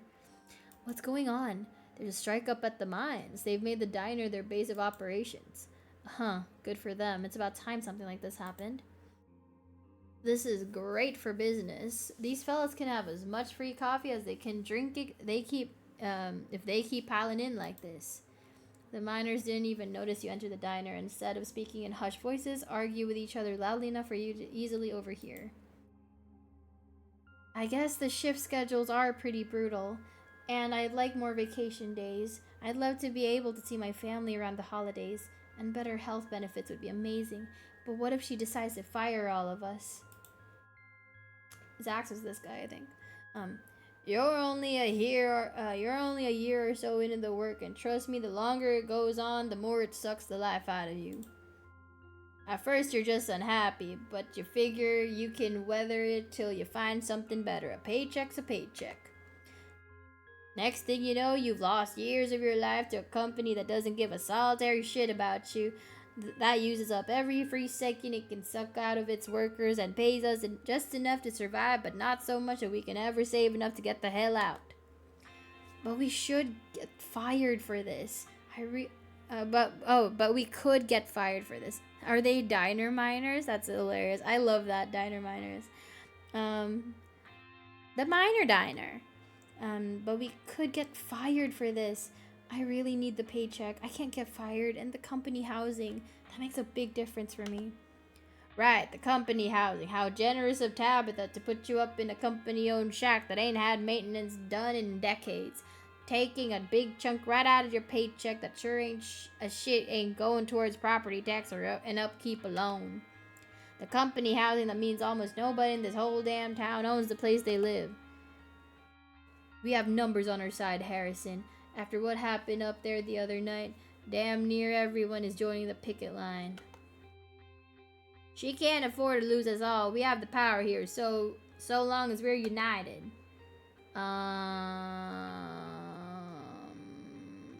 That's I'm just gonna, we're on a mission. Have any of you seen Stella? She's missing. The miners turn towards the doorway, all eyes glaring at you in unison. The YouTuber? No, we ain't seen her. As you can see, we got a lot going on today. We'd appreciate if you didn't butt in. Harrison's voice drops to a barely audible mumble. I hope she's okay. She hasn't been around, but I'll let you know if I hear anything. I mean, I don't care. I really don't care. I'm gonna be honest. Is the friend a smash or pass? Smash. Also smash. Do I care to talk to Avery right now? You have a minute to catch up? You angling at something? Come on now, Zax. This is a free establishment. Let's step outside. I could use some fresh air. Was he? Oh my god, look, he pimping. I thought you were bugging. Didn't know you were thugging. Okay. Also, the reason why people were looking at us, Angel, is because we are a relative of their boss, who they're doing a strike against right now. So that's bad. It's just like guilty by association kind of a thing. Whoa. My model is being goofy right now. Hang on. What the heck? What the heck? What the hey? Okay. He's kind of fruity. Smash. I think so too. I actually know. Yeah, I think they're pretty. Yeah. I can't even deny it. It's a kind of pause that says, I know exactly what I want to say, but I don't know how to make the words leave my mouth. Finally, they speak.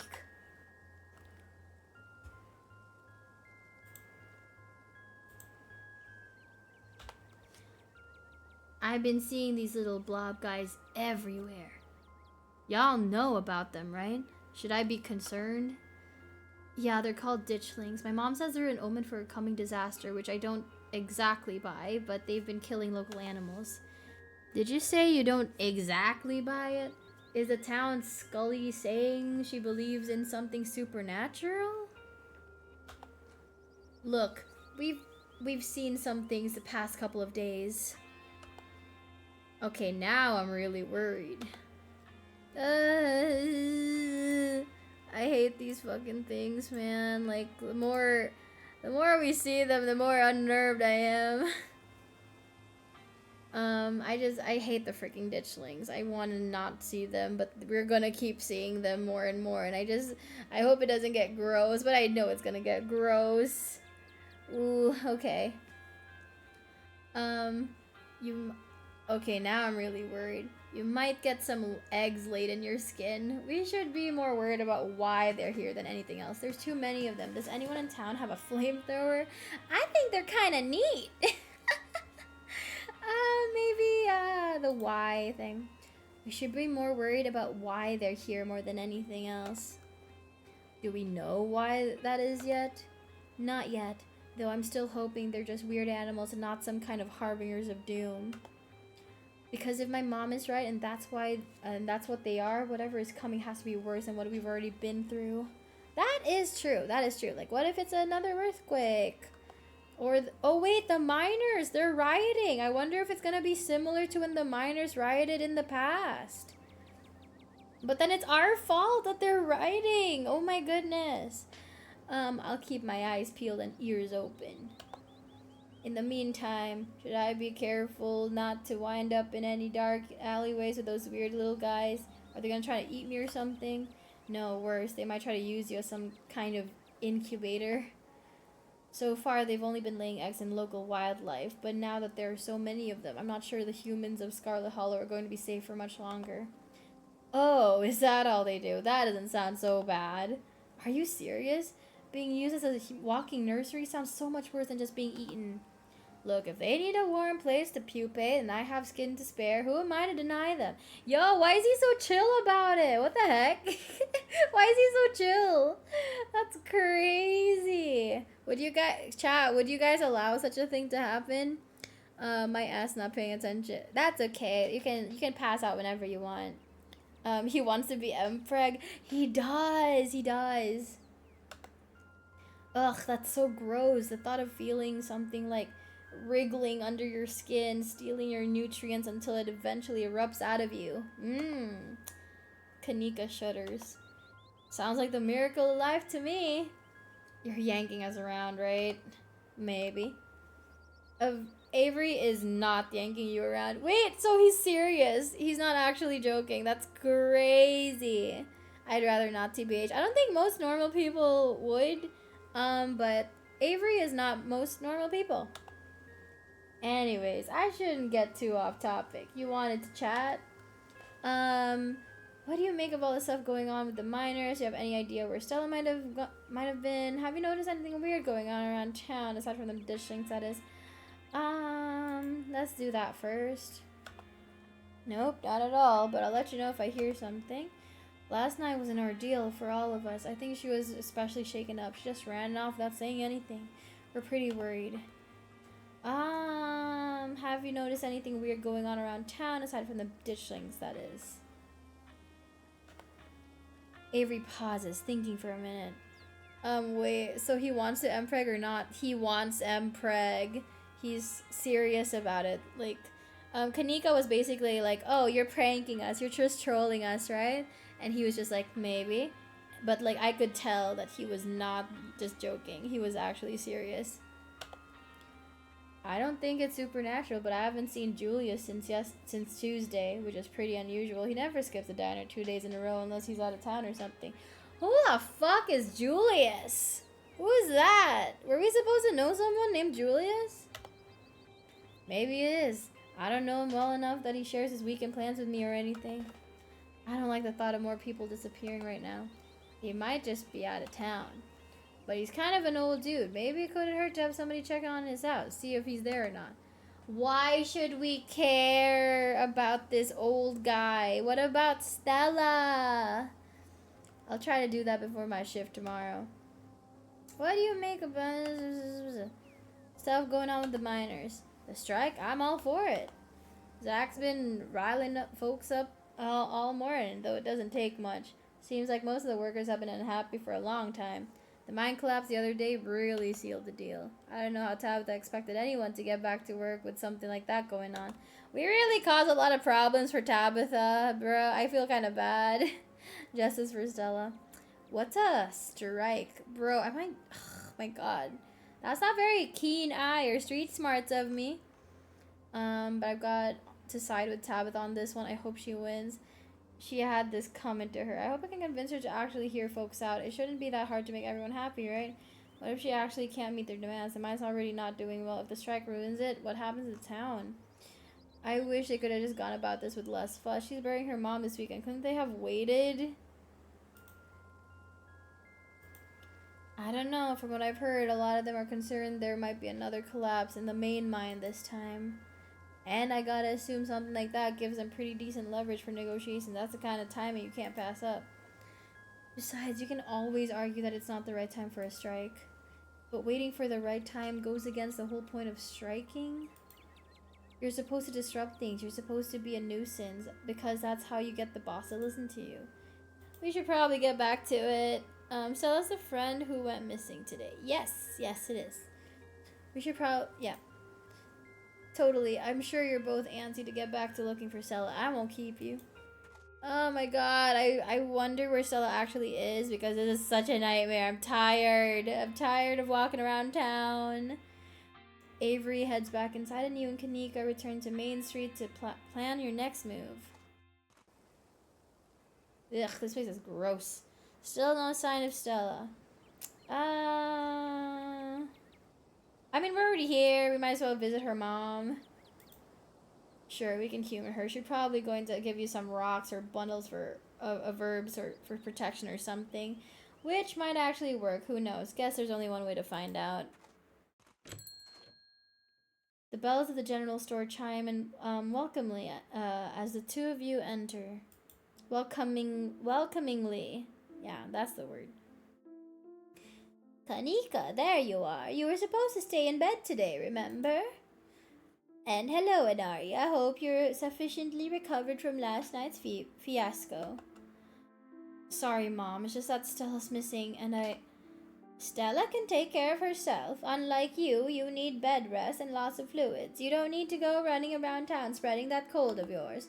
Oh yeah, Kanika was sick. I forgot. Go on. Go on. Get up to bed. I'll be up in a minute with more tea.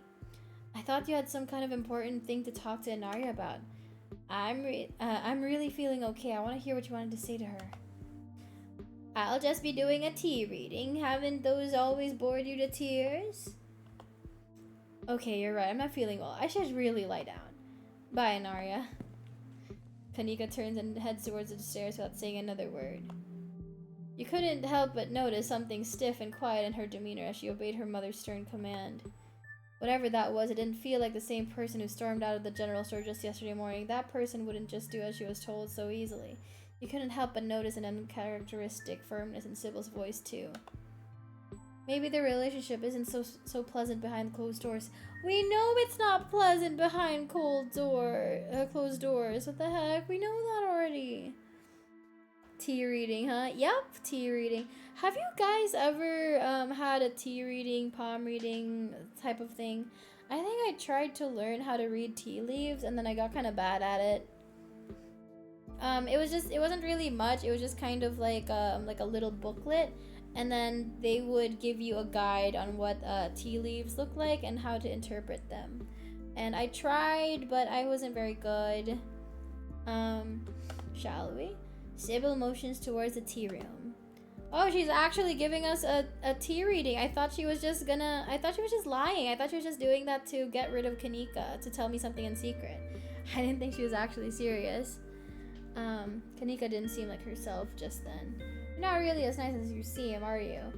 No way I'm spending time alone with you. I don't trust you. I'm allergic to tea. Yeah, sure. Kanika didn't seem like herself just then. You're right. She hasn't been feeling exactly herself the past few days. All the stresses she's been under, plus that cold of hers. But I'm sure it'll clear up soon. She just needs to take it easy, drink some tea, and not go running all over town until she feels better. Kanika was right. Her mom literally just gives her tea all the time and tells her things will work out.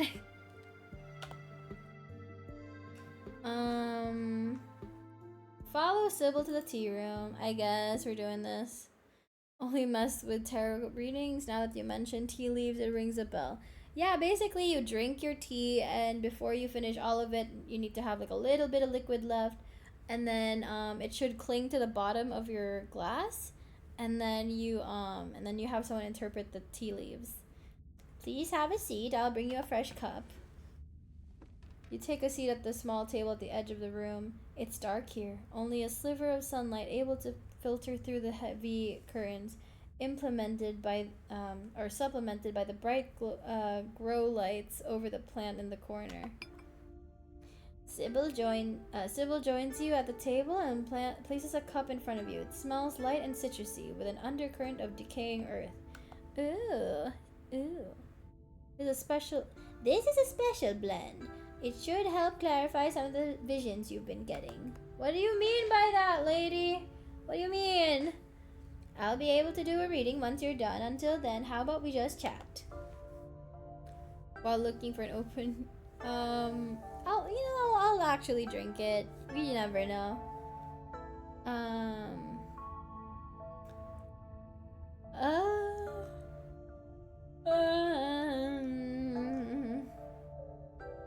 don't know if I want to be rude, so let's just talk about my mom. Just some lore stuff.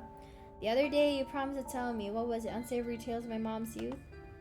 I most certainly did. Though I might have been exaggerating a bit for dramatic effect, I'm prone to do that. She's such a prankster. In a town this size, you get to know everybody, no matter what the age difference might be.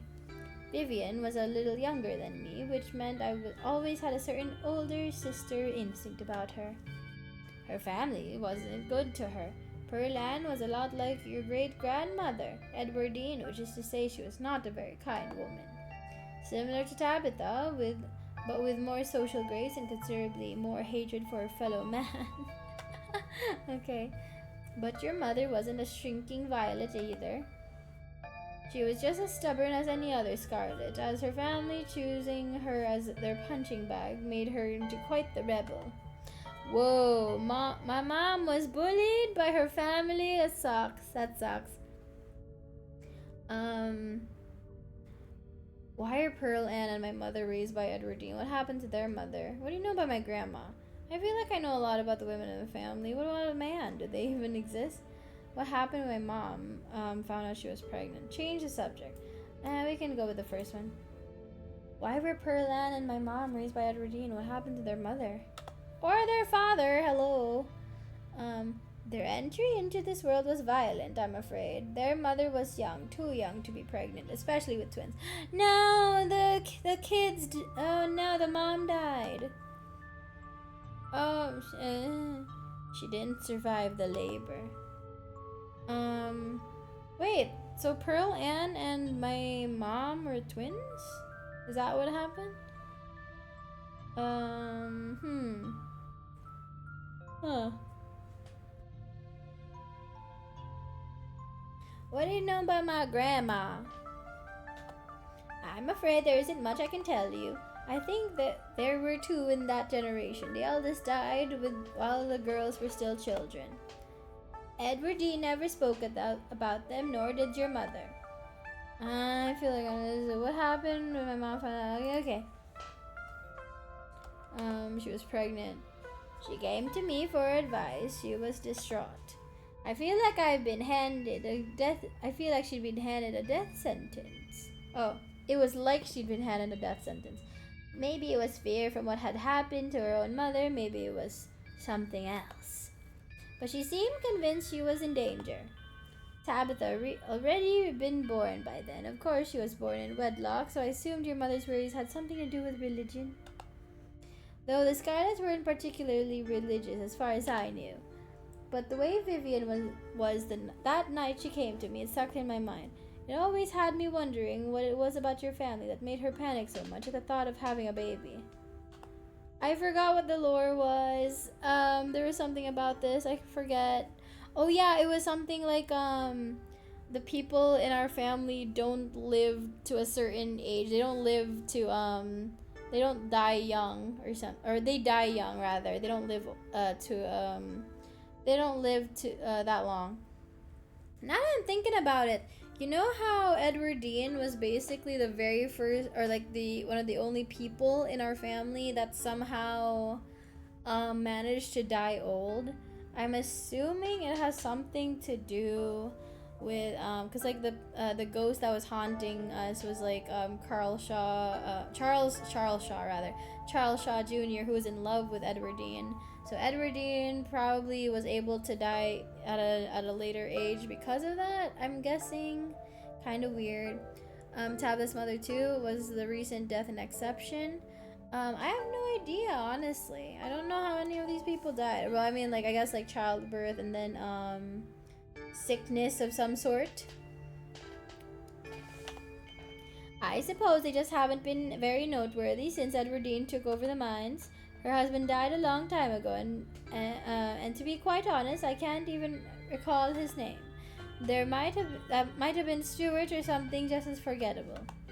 From what Vivian said, her father was some teenage fling. Oh, wait.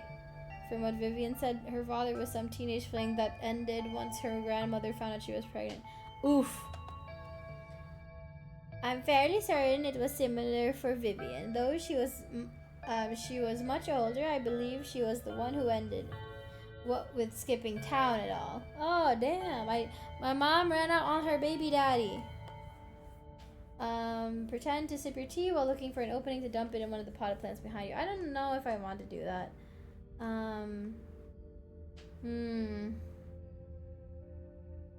Let me see. Okay. Okay, yeah, we'll do that. Move along the progression. Yeah. Quit yanking me around. You have something to tell me, and just come out and say it. I'll need your tea leaves first. I have pieces of the puzzle, but the tea leaves should help to give me the full picture. Ugh, she really wants me to just... Okay. You take the tea, sipping it delicately. The citrus smell is fleeting, quickly replaced with the earthiness at its core, like you've taken a mouthful of dirt. Ugh. But the aftertaste combines the two flavors into something soothing and medicinal, and you find yourself feeling more comfortable, your muscles relaxing for the first time in days. So, how did you wind up in Scarlet Hollow? Oh, my family's been in these hills for a long time. That's how I know so much of the local flora. Everything I've learned was handed down for generations of hill folk. There hasn't always been a reliable doctor up here, especially not one most folks could afford. They have to figure out their own medicine. Finish the tea. You close your eyes and take another sip, and then another. It's delightful. The tea is gone before you know it. Small cup empty, save for what's left of rehydrated leaves coating the bottom. Oh, good. Glad you found the tea palatable enough to drink. It should do you some good. It's one of my more medicinal blends. Now, on to business. Sybil takes the cup from you, staring thoughtfully down at the sludge. Oh dear, this doesn't bode well. Oh no, it's monsters! It's monsters or earthquakes or monster earthquakes. Some of the street smart options are being a jerk, but subtly. Yeah, right? To be fair, it also included manipulation, so that makes sense. You've got just about every warning that can fit in the bottom of a cup. Cross, kettle, hourglass. All of these mean death, misery, difficulty. And the hourglass ties it all together with definite and urgency. Oh, is that all? Okay. It's fair to assume that this all has to do with whatever brought the ditchling. Something is coming, and whether any of us can stop it, I'm not sure. But we may at the very least be able to figure out what it is. Okay, cool. And there's a central figure here. A cat. An enemy lurking in plain sight. Wait, what if it's the cat from the house? Or Pixel? Oh my gosh. Or does she just mean like a person is an enemy? That cat's gotta be Pixel. Or maybe it's Frou Frou. So it's not Truck, is it? Those are the three cats I know.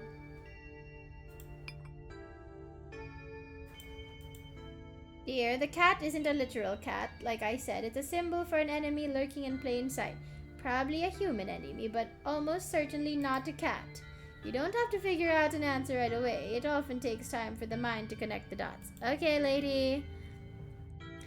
Just be on guard and keep vigilant that someone close to you isn't to be trusted. You shouldn't be trusted, old lady. We know from the ditchlings that something terrible is coming your way, and it's likely that it's connecting to some hidden enemy. Maybe it's the pastor? Perhaps you can try to counteract whatever might be planned for you. Judging by what you told me last night, those stones, carvings, seals, whatever you want to call them, I think it's likely they have something to do with this. Until the cat reveals itself, it seems like your best course of action is to seek these carvings out. We're gonna have to go to movie night with Reese. Piece together what you can from your visions and arm yourself with information. Have you sensed any others around town? Do you think that you might be able to find another? Your thoughts drift to that door yesterday, the one that seemed to draw you in, urging you deeper into the clinic. Even just remembering it is enough to tug at you, compelling you to return and open to see what's on the other side. You can find Stella later. Yeah, fuck that bitch. Maybe you can even find her there. What's important now is finally seeing what's inside of the clinic. I don't know, fam. Maybe not really. Surely the pastor is related to something sus. I hope it's like the opposite, where it's like we think that it's this guy because it's like such an obvious villain or antagonist flag, right? But then it's like, what if they're just like goofy little fellas? So we'll see.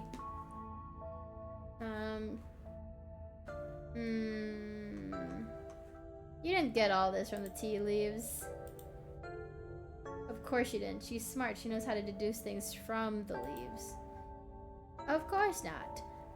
Tea leaves are merely a guide. Sometimes they can help confirm suspicions or fill in where my intuitions fall short. My family has lived in these hills a long time, as has yours.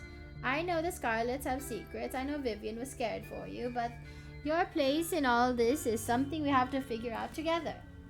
Okay, lady. And that's where little tricks like tea leaves come in handy.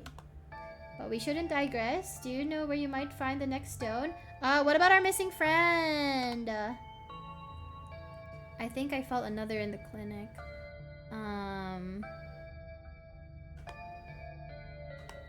That's good. If you can find your way inside and uncover another stone, that could give you a leg up on your adversary.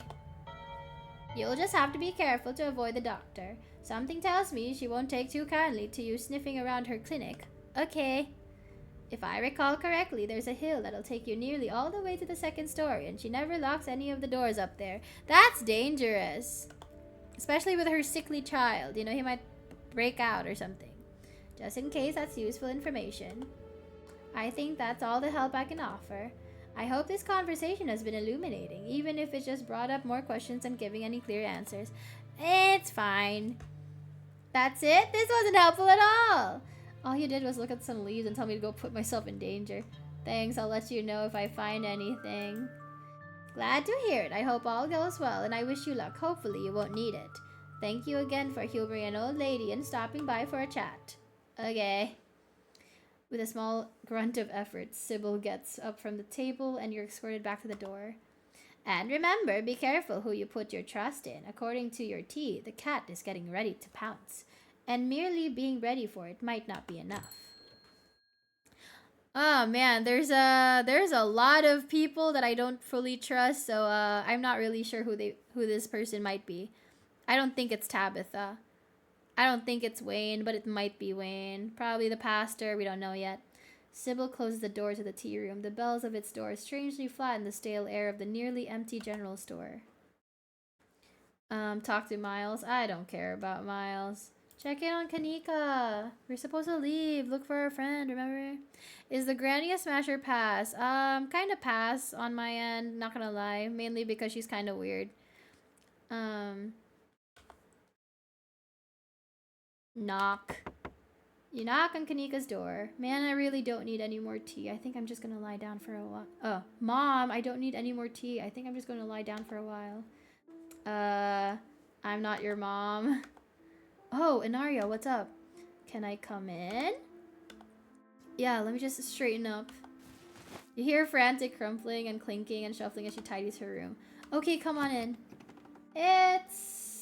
It's fine. We've been into everyone's room so far, but let's snoop around.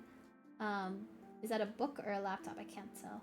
Clothes, some weird paraphernalia. I like her cute little bags. This is like a moth. This is, I guess teeth. Some sort of paranormal poster thing. Anime figurines. Oh my god, it's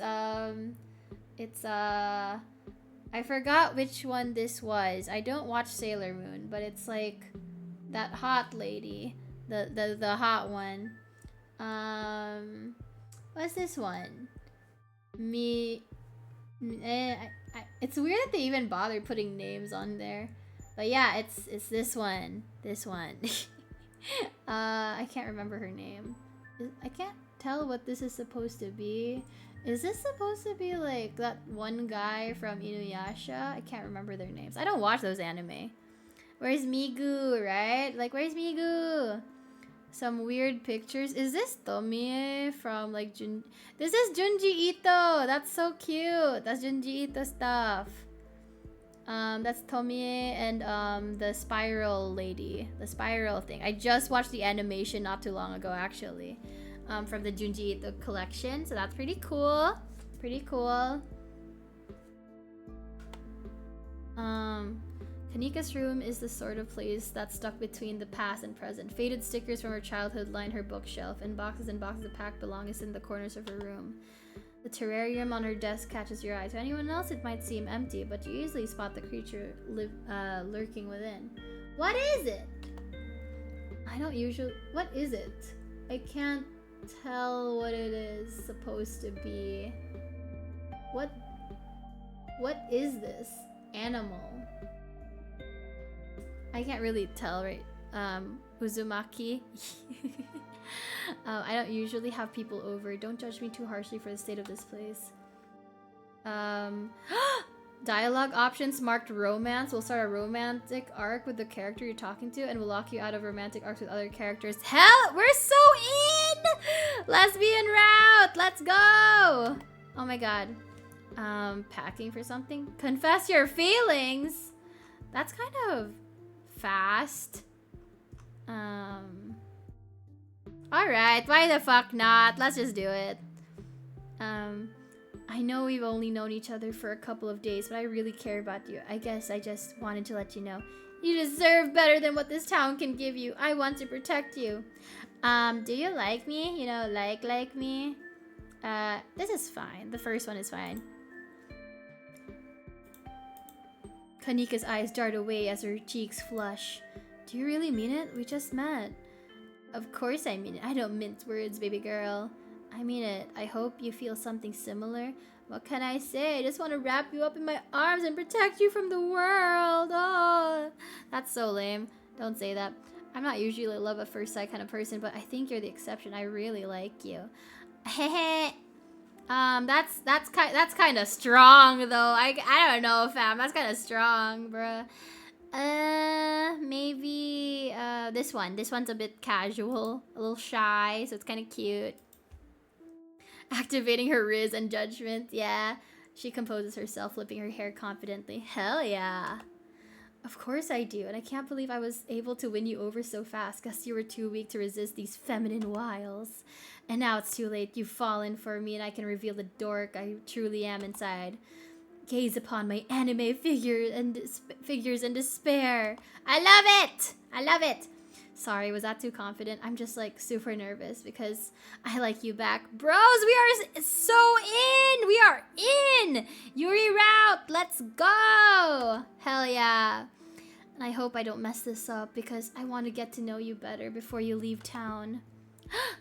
Oh my god. Hold her. No, that's kind of strong. I can't believe we both feel this way about each other. I can. Are we gonna make out? Are we gonna make out with the goth babe? Oh my god, Sesbi and Lex? Yeah. She reaches forward to hold you in her arms. Her body is soft against yours, and you can feel her heart beating quickly in her chest. She runs her hands across your back and smiles, her eyes filled with the warm joy you haven't seen before in your short stay. And she smells incredible. Her sleek braids exude a perfume of warm coconut. I kind of just, I figured she'd smell like coconut. Coconut or vanilla, but definitely coconut. Because coconut's really good for your hair.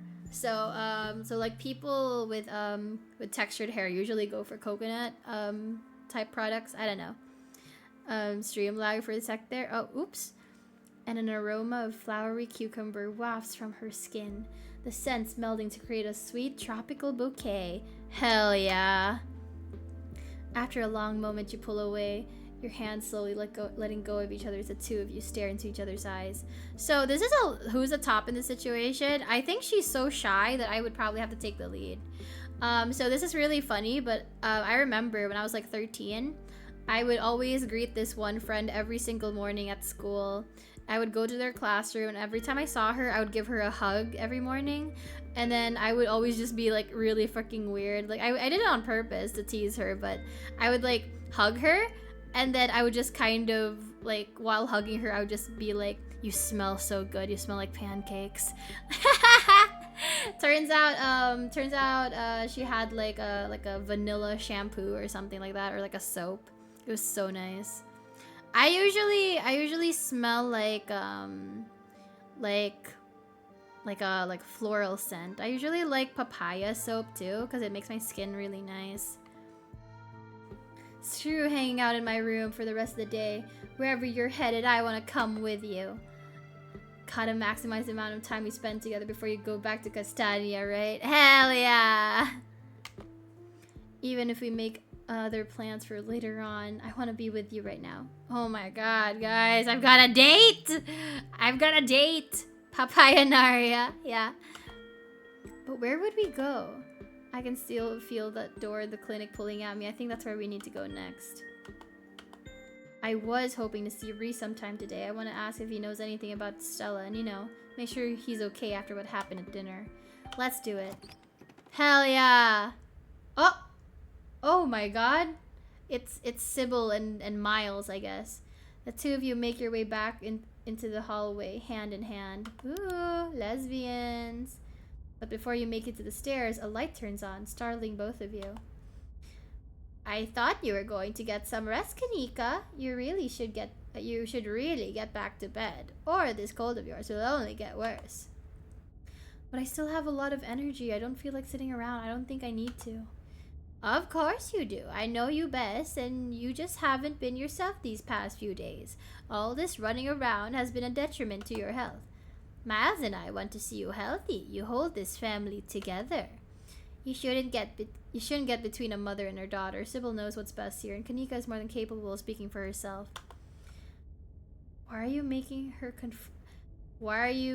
confront her mother? You barely know Kanika, and yet you're trying to drive a wedge between her and her family. Weird. She doesn't actually want to go to the clinic with you. Drop it. Oh. What? Remain silent. Okay. Kind of weird. Kind of suspicious. Okay. A little weird. I'm sorry, Mom. I know I've been neglecting the general store, and I let Miles run off the other day. That was so irresponsible of me. That's alright, Kanika. He could have gotten hurt, but he didn't, and it seems like you learned a valuable lesson from the experience. Now let's get you to bed. You just need another day to recover. Then you can get back to all this town mystery business. And Naria, you'll be fine without her until tomorrow. My mom is right, Anaria. You go on without me. I don't want to go to Rhys's house by myself. Feel sus the granny using her powers on you? Maybe. I mean, she did give us weird tea. See you later, okay? Before you can utter another word, Kanika returns to her room. Oh god. Sybil's eyes carefully watch you as you leave and make your way back to Main Street alone. Jesus. You're suspicious! You're a suspicious old lady! You make your way up the familiar hill, past the rows of Oh! Wait! Do you guys... Wait, so you know how whenever Kanika tried to talk to her mom about stuff, her mom would legit just, like, give her some tea? like all the time. Like she would just be like, oh, like here's some tea, it's a special blend, blah blah blah. What if she's slowly poisoning her child? And I'm not really sure what the tea does, but it's like maybe it's like for, you know, to make her easier to control. Oh my god, what if like like a some sort of like tranquilizer type of thing, like just to mellow her out, you know, make her like sleep or something. I don't know. Make your way up the familiar hill past the rows of ragged houses that make up Scarlet Hollow's residential area. Here comes the weird house again. Oh man. Oh god. You guys, okay, so here are some visuals that we're seeing right now. It isn't long before you find yourself outside of Dr. Kelly's clinic, its secrets enticing you to find a way in. So here's what we're seeing so far. I will just like word this out. I'll just like explain everything to you guys. So here's that raccoon we've seen before. Here's a ditchling. Here's a ditchling. That's Wayne over there just watching us as always. Ditchlings, so many ditchlings. Are there more ditchlings? There's a ditchling. Just a lot, just a bunch of them. But yeah. Even at the bottom of the hill, you can already feel the presence. It's like a magnet has been fixed to your ribcage, gently tugging you forward, guiding you towards whatever emits this compulsive frequency. You can see the hill Sybil was talking about, wrapped around the back of the old hospital like a stone blanket. It should take you directly up to the second floor and the unlocked doors of the terrace. Just go in through the clinic door. Make your way up the hill and onto the terrace. Knock on Reese's basement windows. Why is this the street smart one? Let's see what this says. It's the doctor's office, not Fort Knox. Why would the clinic door even be locked? You carefully make your way up the old wooden stairs of the clinic's wraparound porch, avoiding any suspiciously creaky looking steps. You push the door open slowly, just enough for you to slip in, but not enough to risk any sound from the door's ancient hinges. The doctor! You can see the doc at a desk in some room down the hall. She hasn't noticed you. You shut the door silently, watching her closely. You're in the clinic, free to explore as you please. Oh god. Or rather, you're free to explore as you please. You can feel the odd sensation again, the nagging pull of whatever it is you wanted, that wanted you to find it. You've been caught by its gravity, an overwhelming curiosity guiding you around a corner and towards a dark doorway under the stairs. It's been left ajar, as if inviting you to enter. Turn on the lights. What the fuck? Did he die? Yo! Is Reese dead? Why is... This is the morgue! The lights click on. You're in the morgue. Oh! He was just... sleeping in the morgue. Okay. Inaria? What are you doing in the morgue? Vampire! Reese sleeps in weird places, yeah. You haven't seen Stella around, have you? She's been missing since last... Oh my god, you died and she Frankensteined you back to life. Am I interrupting something? Okay, I have to ask. Are you human? She killed you! What are you doing in the morgue? I'm sure it looks weird. It's not like I expected anyone to come down here. I was just, you know, practicing. A rehearsal, if you will. This dude is so fucking weird. Not gonna lie, this is kind of weird, dude. Yeah. You're the one who just wandered into a morgue. His words seem distant to you. The tugging is strong down here. You can almost feel yourself slipping into a trance and your eyes wander to the back wall of the morgue. You need to see what's back there. Follow the pull. You touch the wall. It feels disappointingly solid under your palms. Hey, are you okay? You feel Reese's hand gently shake your shoulder for a moment. The thing on the other side of the blank white wall loosens its pull on you. You kind of look possessed for a second there. You good? Make him understand. Why wall? Need see a thing, but wall stand in way? hilarious. Let me inside. There's some kind of magic shit going on, man, but it's telling me I need to get behind that wall. And there's a stone carving on the other side of the wall, and you need to see it. Reese glances back at the wall. You're really serious, aren't you? This is probably a bad idea, but if you really need to get in there, I'm pretty sure there's an emergency axe somewhere upstairs. I just need to get the dock out of our hair. Should take 2 seconds. Get the dock out of our hair? Yeah, if I say I'm sick and need something, she'll drop whatever she's doing and do it for me. Surefire way to get her out of the house. And most of the time it's true anyway. Okay. I mean, I'm just glad he's not dead, you know. Please choose the option at the end.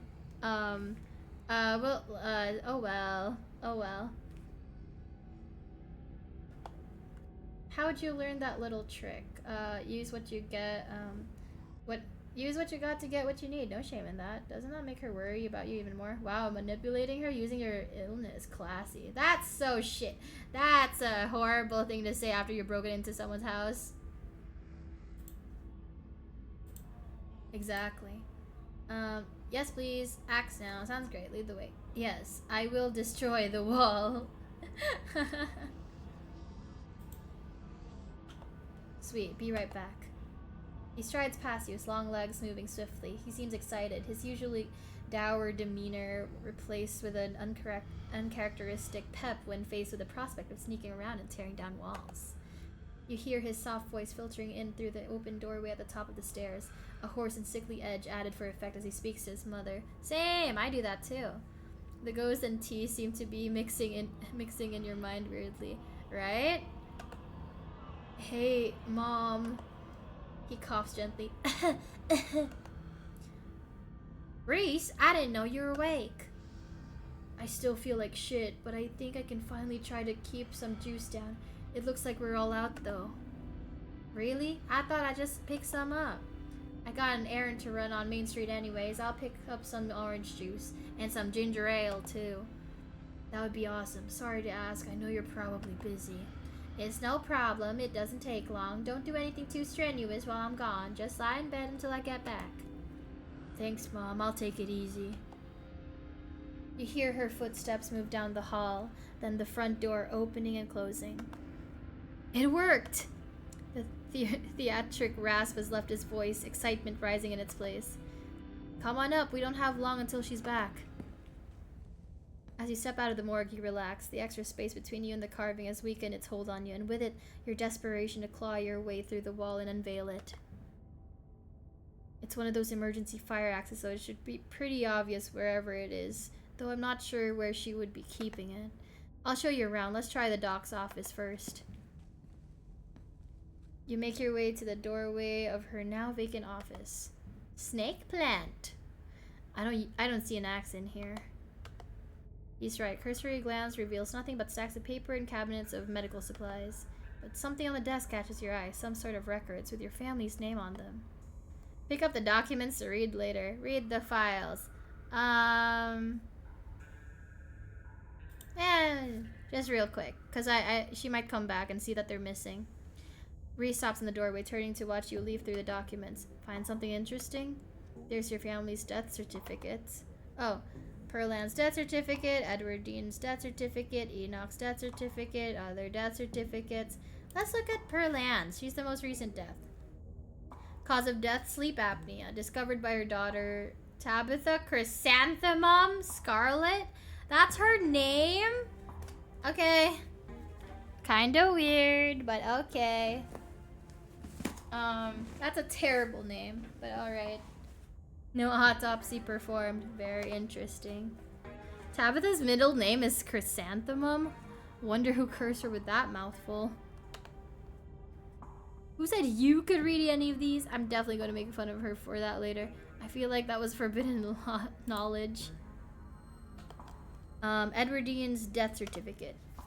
Born April 9th, 1913, died 2003.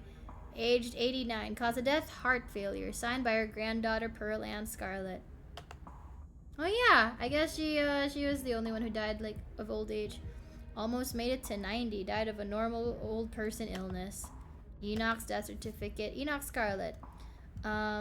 Age 69. 69. Cause of death? Fall from cliff. Oh. Oh, okay. This one has a coroner's report attached. Organs sustained impact injuries, lacerations in the neck and body consistent with fall from great height. Whoa, an actual autopsy report. Looks ancient. Other death certificates, whose names aren't quite familiar. Theodore Scarlet.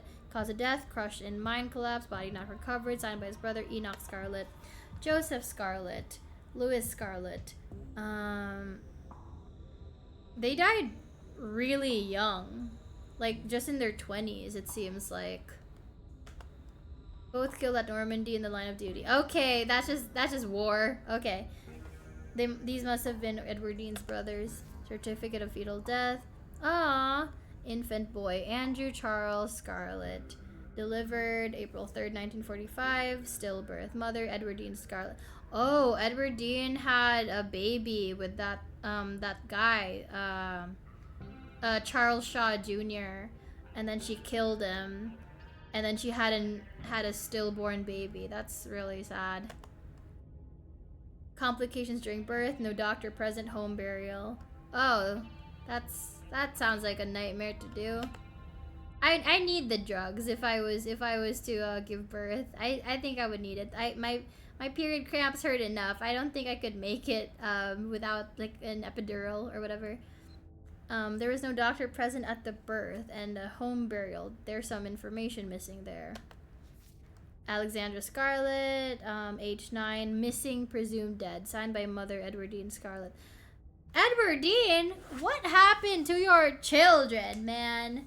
You lost your so she had a stillbirth basically, to her son, and her 9-year-old daughter went missing. Okay. Mary Bell Scarlet, age 17, cause of death, complications during childbirth. Edwardine Scarlet. Oh, so her daughter had a teenage pregnancy and then died. Oof. Can you share another drink? Yes. Here's some water. I need to drink some water actually. Oh no, I spilled some water on my desk. Oh no. Ugh, that could have been really bad. Wow, that's a lot of kids to outlive. Oh my god. Reese's eyes flick up to the doorway, and a second later you hear the sound of the front door handle being turned. His hand is on your shoulder before you even register what's happening. You're pushed back out of view of the front door. Shit! I'm not supposed to be in here. We gotta hide. Oh shit! I'm in the closet! I'm going back in the closet! He hurries to the closet door, motioning you inside. You slip past him and squish yourself into what little space is available in the nearly full closet. Reese is close on your heels. Let him in. There's not enough room. Hide somewhere else. Maybe we could hide in here, yeah. You let him in. Together you listen as the doctor makes her way to some room deeper into the clinic. In the silence of the tiny closet, every breath seems too loud, as if you could expect Dr. Kelly to hear it from wherever she was across the house. We'd better wait a second just in case. Quietly wait for the danger to pass. The two of you stand in tense silence, both crammed into the suffocating closet, taking shallow breaths as if she could hear you breathing from the other side of the building. But the footsteps soon return. Dr. Kelly makes her way back towards your hiding place, creaking floorboards broadcasting her location all the way to the hallway just outside your hiding spot. The footsteps return. They get louder, approaching the open office door, and then they stop. Much to your relief, she opens another door, leaving the main clinic. We're in the clear. We probably only got a minute or two until she comes back, so let's make this count. The medical supply room is probably our best bet. If any other room in the clinic is likely to have a fire axe, it's probably the room full of chemicals. This way. He motions you down a hallway, slipping through the slightly ajar door of what you assume to be the supply room. Yes, there it is. Ew, what is that? That looks like, is that like organs? Or what the hell? Gross. Keys. Here we go. He rushes over to the cabinet that contains a bright red axe, pulling the glass door open. Your axe. A splash of brown catches your eye. There's a small sprig of what almost look like furry berries, with a wide 8-pronged leaf still attached at the base. The end of the sprig is leaking sap at the counter onto the countertop. It's fresh. Now we can. Oh wait. Okay, so those were berries. Okay, so in Asia, in Southeast Asia, they have this fruit called rambutan, and basically it's like this fruit that you can kind of pop open, and there's like a seed that's covered in this like whitish, clearish, translucent white flesh, and then you just kind of eat around the seed. It's really nice. I like it. It's kind of a nightmare to eat around the seed, but it tastes really good. It's really sweet. Reese stops mid-sentence as he notices you staring at the plant. He stoops to pick it up. Does she make her own medicine?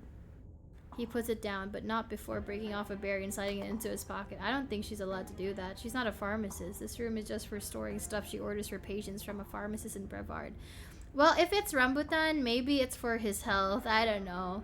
Like, maybe she's looking for, like, some chemicals in there, like, to see if it might be good for him. I mean, like, they have, like, they're healthy, so, yeah. But who is the vampire?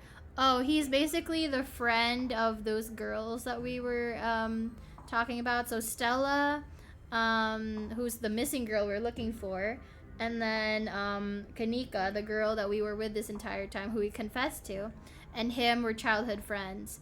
And he's been sick and just kind of stuck in his house for like the past 10 years. So, but like we're trying to sneak into his house to look for something. Why would she be making her own? Before you can answer, the two of you hear something in the distance and turn to listen intently. That was the door from the house. Come on, if we hurry, we can get you back downstairs. I'll run interference. Go downstairs, quick. You can hear her approaching now. Floorboards creak in the hallway on the other side of the office. You follow Reese's instruction, once again starting down the basement stairs, letting the pull of the stone carving guide you back into the morgue. I wonder if we could romance Reese in the next playthrough, because we're romancing Kanika, because we hung out with her the most. Like, maybe in the next one we can try to romance Reese, we'll see. Dr. Kelly's voice filters down from above.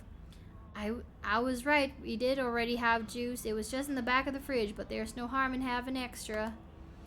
What are you doing in the clinic? I thought I told you to go rest. Oh, I'm just gonna chill in the morgue. I got my speakers, so if you hear some weird sounds, that's just my music. I'll be sure to put in earplugs to drown out all that industrial clanging you listen to. You know I'm not the biggest fan of you spending time down there. It can't be good for your mental health to hang out in the refrigerator for corpses. Do you at least have a blanket this time? Yeah, I'll be fine. It's just a change of scenery. My room feels too claustrophobic right now. Okay, I'll let you know when it's time for dinner. You hear the door close and the sound of Reese descending the stairs to join you in the fluorescent lit room below. Hey. Wall now, yes? Wall! You listen to music that sounds like a wall being broken down. I should warn you, something spooky might happen when you break down that wall. Reese smiles. Good, feel like I've been missing out lately.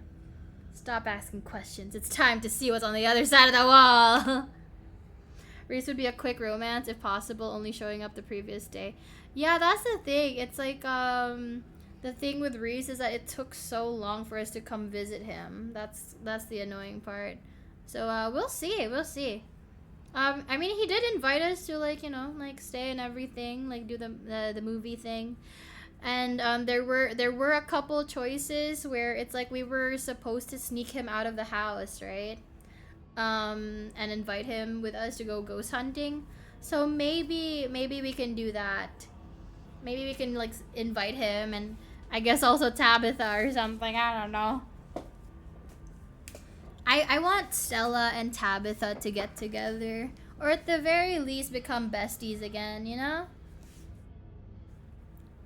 It's time to see what's on the other side of the wall. Wall now, yes. May I make the first blow? Let's do this. Or, that one's a funny sentence.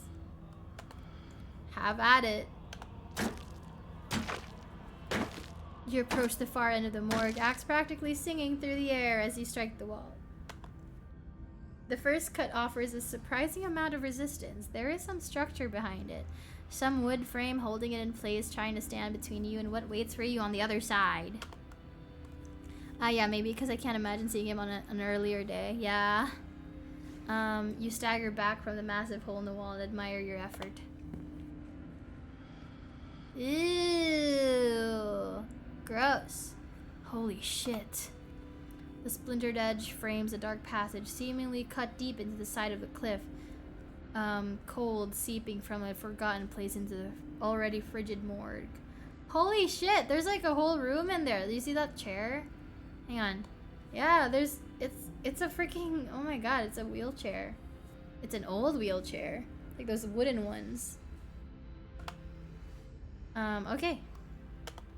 Reese coughs as he takes a better look at what lies beyond the wound in the wall.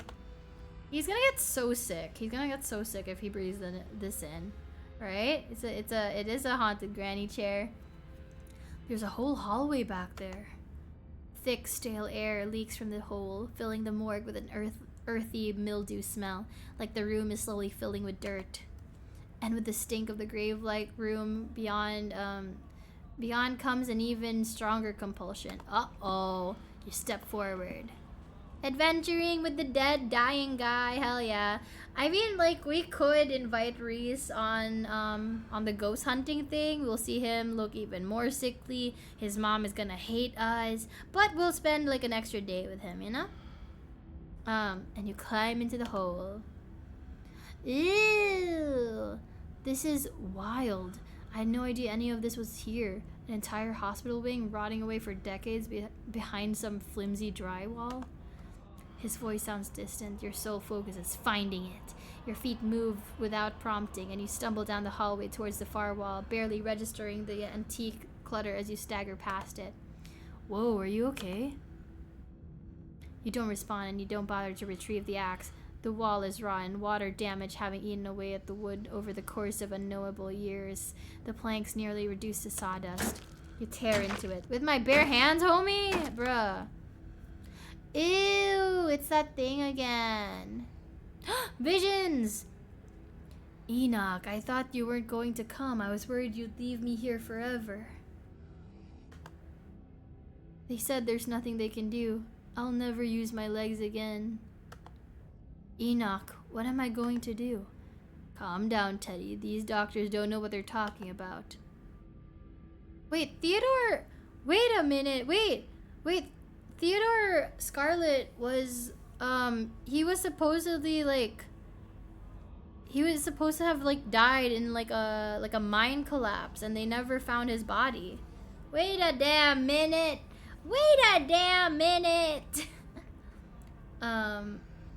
I've been doing my own research, and I found as an alternative, we won't have to worry about anything from here on out, I promise. I want to talk to the witch. What? A witch? But that's nonsense. It's alright. It's all sorted. We're taking you home today, and everything will be resolved by this time next week. Uh-oh. Ruh-roh, Raggy.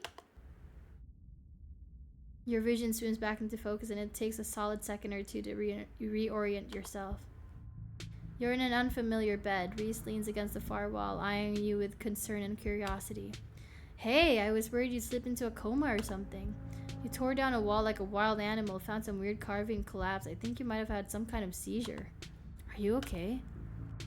Wait, nothing spooky happened? The mountain didn't collapse on us? No ghosts? How did I get here? Does Dr. Kelly know I'm here? He didn't call an ambulance when I started seizing. I had a vision. Like a hallucination? I have those sometimes too. Used to have them a lot as a teen. Always just weird little things, like my hands would look wrong, or my neck would seem too long, or the room would feel smaller. I think carvings are trying to warn me about something. My family has dark secrets.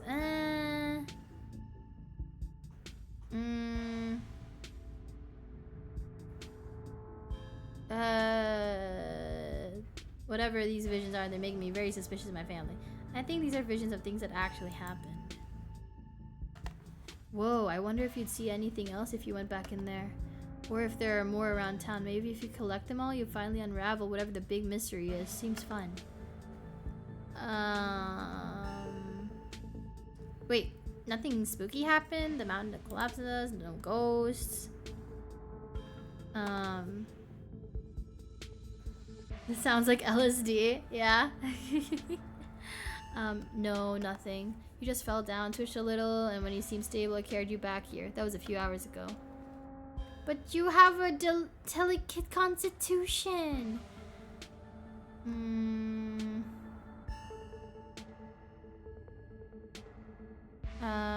Thanks, man. Appreciate it. No problem. Just figure you'd rather wake up in a bed than that musty hallway or the morgue. Does Dr. Kelly know I'm here? No, I snuck you back to into the house while she was busy in the medical storage room. Figured you wouldn't want to come in the morgue.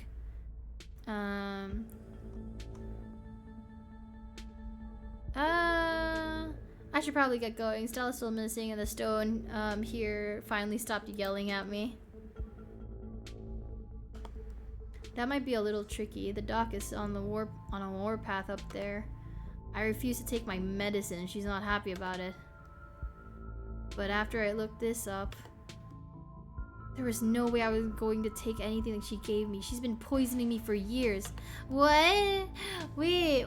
Oh my god. All the parents are poisoning their children. What? Oh my god. I went ahead and blocked my door so she can't get down here. Now we have to wait her out.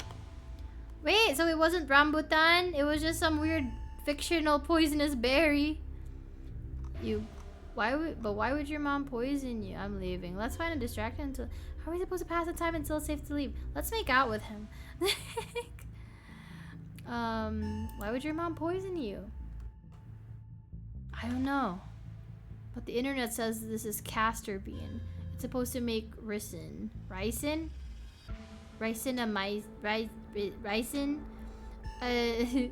A super deadly poison that causes some of my exact symptoms. And death, usually. Whoa! The thing I can't figure out is whether she's been trying to kill me slowly or if she just likes keeping me sick enough to be dependent on her. like Gypsy Rose Blanchard. Either way, I don't think I ever had an illness. I think the illness was me growing up and becoming less easy to control. She sure found a cure for that. Ricin is really bad. How are you not dead? I don't know. Maybe it's low enough doses, or maybe I've developed a tolerance. But I think the fact that I feel more and more alive by the minute is enough proof that she was keeping me sick. I don't even need solid evidence. We should get out of this basement soon. We need to get you out of here. Who knows what she'll do when she finds out what you know. With your evidence, we should be able to go to the cops. Maybe not our local cops, but cops. We'll just say that. We just get out. Get out of here. Where would we go? The only person I know who has a car is Kanika, and she's not answering her phone. I don't know anyone else. She's not answering her phone because her mom drugged her with her weird tea. That's probably what happened. This sounds like the plot of a Silent Hill game. Man. I may not be an evil resident, but these hills are too silent, bro. I don't have any other family to go to. I never even finished high school. Damn. When I get out of this house, I don't know how I can make sure I don't wind up right back down here. You can stay with me if you want, at least until you get on your feet. You can stay with me if you want. We can figure it out together. I'm cheating on Kanika already. Oh my god. Oh my god. I'm. Maybe we could be a polyamorous relationship, like all three of us, you know? Maybe I could have a boyfriend and a girlfriend. We'll see. They're close, you know? One step at a time. Let's start by waiting out your mom and getting out of here. Let's flirt. And Naria, what the fuck? Not the Sesbian Lex. You know, I'm kind of tempted to flirt a little bit. I mean, okay.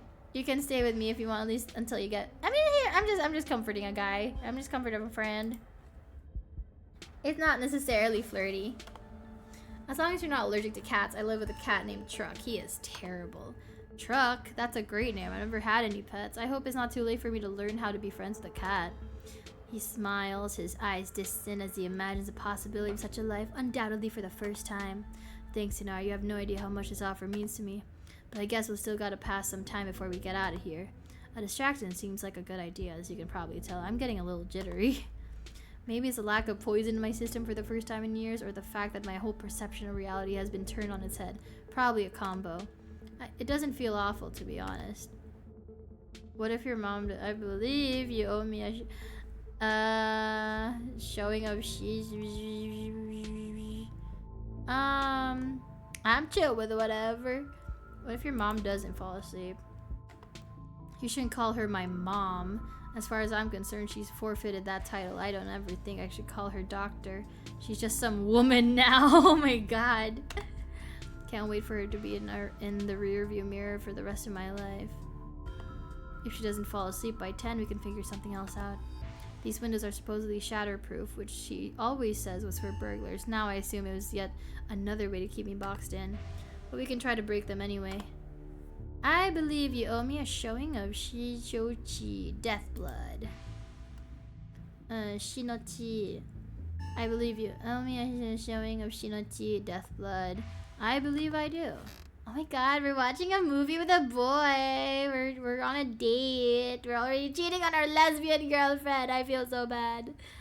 Reese gets the movie set up and joins you on the bed. Oh my god. Oh my god, you guys. We're on a movie date. Let me know if it gets to be too much for you. I'm not a great judge of how other people will react to the sort of things I watch, but I definitely don't want you to feel uncomfortable. This is a slow burn of a movie, but the dread is managing to build is palpable in the room. Or maybe that's just how it feels down here all the time, what with all the grisly paintings, lack of lighting, cinder block walls, and of course, the fact that a woman currently lurking upstairs has been poisoning her son since his teens. I've seen a couple of this director's other films, and they're all interesting, though this is probably the best introduction to his work. The way it jump cuts to seemingly unrelated TV show recordings that then wind up tying back into the narrative adds a fuel of realism and depth into the world that I find really engrossing.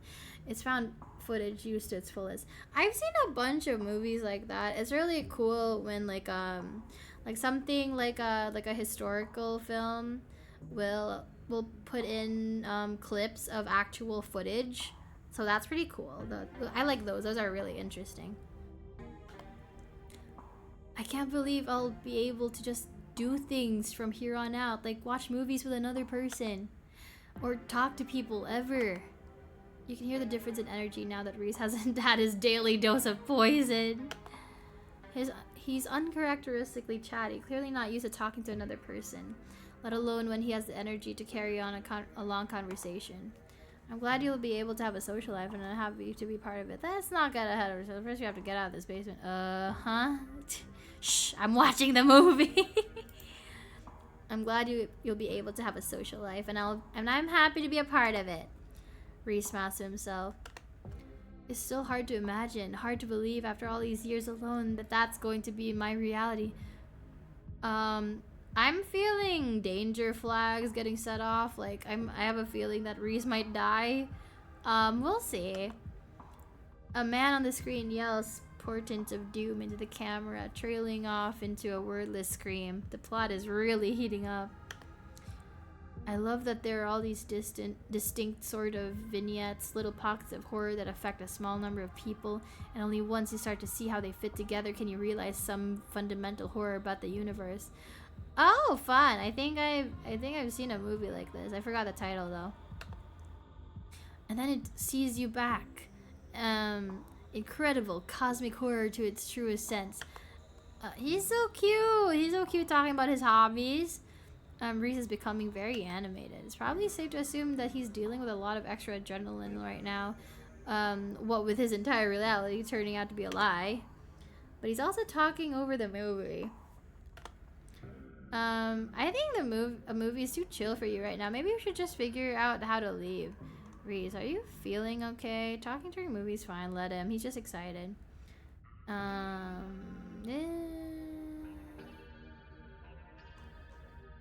it's fine. Let him. He's dying. You know, his mom's been trying to kill him for years.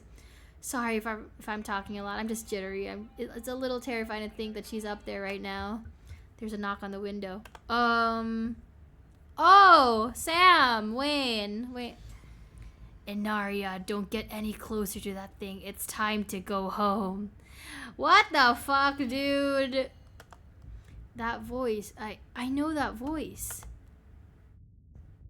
Is that who's been following you around? Without another word, Wayne starts pounding on the supposedly shatterproof window. Enemies upstairs, enemies outside. We're surrounded. Even if I get out of this house, I won't be safe. You won't be safe. What do you mean? Wayne isn't going to hurt you. He hasn't hurt anyone. Why did he call you that thing? I don't need you to protect me. I think he might be overreacting. Let's see. Because he's some kind of monster and he wants me dead. Can't you feel that? The murderous intent is practically oozing out of him. But I'm not weak anymore. I can fight back. I don't have to cower in fear from the people who want to hurt me. You know, this is not the first time that we've had like bad vibes about Reese. Because remember that whole thing of like when we had dinner with Reese and his mom yesterday or whatever. She's like, our character noticed that she seemed a little afraid of her own son. And that was never really explained. So maybe maybe he's like possessed and she's been trying to kill him off or something. And now we have like this like ghost guy that's warning us about this dude. So it's like, oh, is he a danger to us? I can protect both of us, Inaria. The window shatters. Aye! Oh no, the shatterproof windows were shattered. I can't be the only one who noticed the ears and teeth. He's probably gonna turn into something. Oh! Oh shit! It's been... Wait, is he like a vampire? Is he actually a vampire? Oh! Oh, ew! Oh, ew, yucky. Yucky, yucky, yucky. His drawings are coming to life and he's being weird. As Reese tears at his clothes, paint bubbles out. Oh! Wait, do you see his like vestigial tail? Is he turning into one of them? Into one of the ditchlings? Because I had a feeling before that the ditchlings were just like people and they start turning into those or something. As Reese tears at his clothes, paint bubbles out from the canvases. His ghoulish figures peeling themselves out of their two-dimensional worlds, invading yours, crawling up the walls. Grab my hand, I'll pull you out. Thank you, Wayne. Ooh. Leave us alone. Oh, yuck. Oh, yuck. Oh, ew. Ooh, brother, ooh. In a surge of violence, the change that has been brewing inside Reese finally comes. As it manifests, the broken basement window is sealed off and Wayne along with it. Shit. Run for the stairs. Stay where you are. I'm running, bro. What the heck? You've seen enough to know you need to leave. You run up the stairs. And it's blocked. And there's stuff. Okay. It's blocked by something else, too. Try and tear through them. Run back downstairs. Why would I? You toss the chair out of the way and do your best to tear through the substance covering the door. It reforms and regenerates too quickly for you to claw your way through. Defeated. You turn back to the basement. Aw, man. This is no longer a smash. Yeah, no. This is so fucking funny. Like, we're trying to escape, and when we couldn't, we just, like, defeatedly just walk back downstairs, like, trudging along. Aw, man. The remainder of these paintings await their artist's command. It's okay. Stay right there. I can take care of this. Then she won't be able to hurt anyone anymore. I'll be right back. Is he gonna kill his mom? Reese storms up the stairs, leaving you with the smears. Ew. Call Tabitha for help. Try and warn Dr. Kelly. You're not sure who to help. Best to follow Reese and see how things play out. Yeah, I'm kind of curious. I don't know. We'll see what happens. You make your way to the door that beckoned to you yesterday. All intrigue now washed away. You know where it leads, and you know what secrets the stone that lurked in the basement has to share with you. Now the clinic holds a new horror. Somewhere beyond the narrow hallway leading from the house proper into the doctor's office, there's a monster preparing to do something unthinkable. Open the door. You grasp the handle and turn. Oh shit! Dr. Kelly emerges from the shadows and levels a firearm in your direction. You instantly notice it's not a proper rifle, but some kind of tranquilizer gun. Well, she has been working with animals. Or tried to, anyways. Duck! Duck. You do as she says, ducking out of the way. She shoots. The gun isn't very loud. There's only a pop at the projectile as the projectile leaves the barrel, whizzing through the air. Ew. You turn to see a dart embedded in Reese's chest. He pulls a tranquilizer dart out from between his ribs, heaving heavy breaths as the drug courses through his system. You know what? I didn't expect him to be like this. When we noticed that the mother was scared of her own son and was kind of keeping distant from him, I was under the impression that maybe his dad died. And his dad's ghost has been like possessing Reese or something. I thought that's what it was. This is something else, man. Trying to give back shots. Oh no. You're going to have to try harder than that, you bitch. How dare you? Damn, how dare. Don't call your mother that. No. How did you. Oh my god, Wayne! As if you could hope to stop me, you pathetic waste of flesh. What is Wayne on about? He's so bitter all the time. I mean, I get that he's like an undead guy, but it's like he's always so he's always insulting everyone. Ew! They're coming out from the walls. Before Wayne takes another step down the stairs, paint flows out between the cracks in the wood. Reese is panic, pulling in a mob of furious smears to hold his enemies in place. Ugh. The artist darts away, but the smears continue their work in his absence. Dr. Kelly makes her escape down the hallway, and Wayne is overcome, glued in place at the top of the stairs by stiffening globs of paint. Dr. Kelly, run after Dr. Kelly. Run to a nearby room. Yeah. I'll try to go see if she needs help. Who the fuck is Wayne?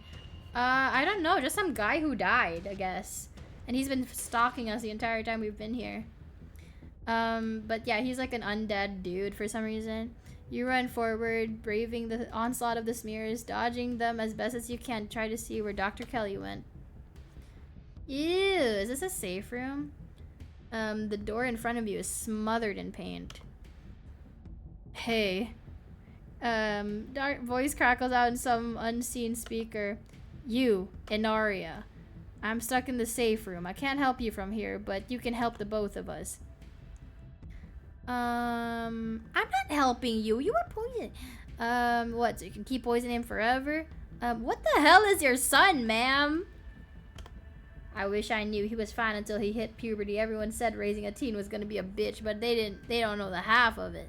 I need you to get to the medical storage room. I'll give you further instructions when you're there. Well, I guess we're doing this. You turn back around and head to the medical storage room. I'm here. Great. Now listen to me. I need you to use the black tape key to get to the cabinet and bring me the elephant tranquilizers. Why the fuck does she have those in Scarlet Hollow? That's kind of crazy. Black taped key. It's a bottle labeled carfentanil. Okay. Black taped key, carfentanil. Elephant tranquilizer. Got it. Bear tranquilizers aren't gonna cut it anymore. Oh, so she's been buying some stuff online, I guess. Okay, I see. An intercom system, huh, Doc? Good, you should hear this. Inaria, you don't have to do anything she says. I'm not gonna hurt anybody else, just her. If I don't, you and I both know she's just going to shoot me full of elephant tranquilizers? Did I hear that right? And shove me back down in that basement, or maybe someplace even worse, and keep killing me every day for the rest of my miserable existence.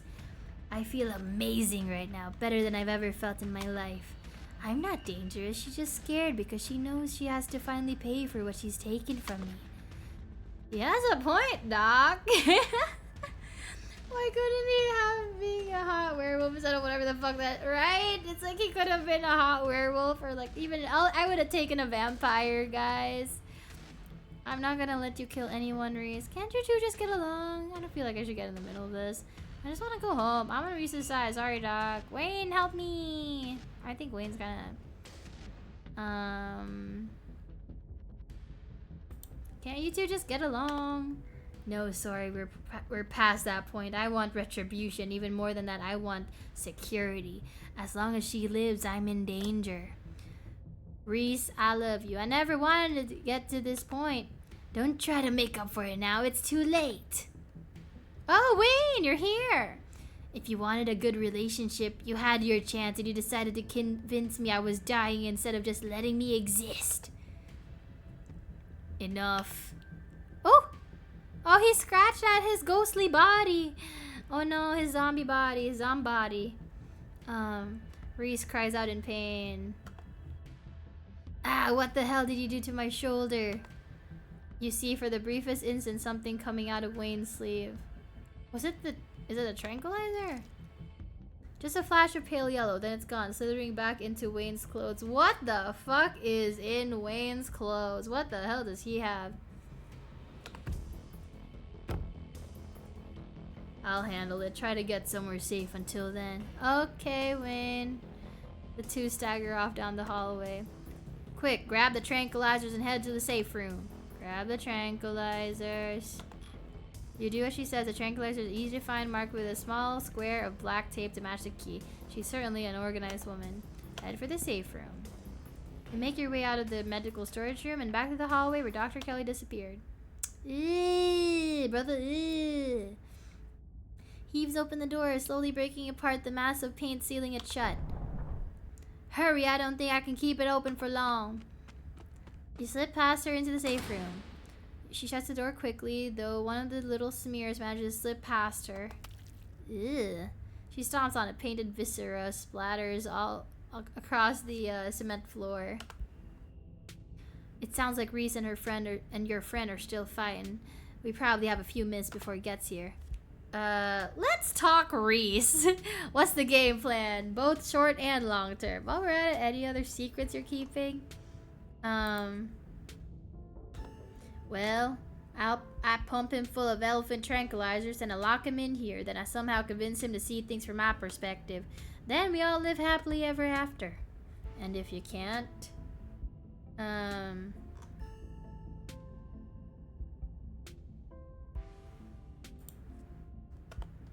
doesn't really change much. Whether he's willing captive or an unwilling captive, it doesn't matter. He's either under my constant supervision or he's dead. That's just how this has to go. Let's talk Reese. Yeah, I bet you have some questions. Go ahead, I have nothing left to hide. When did you find out?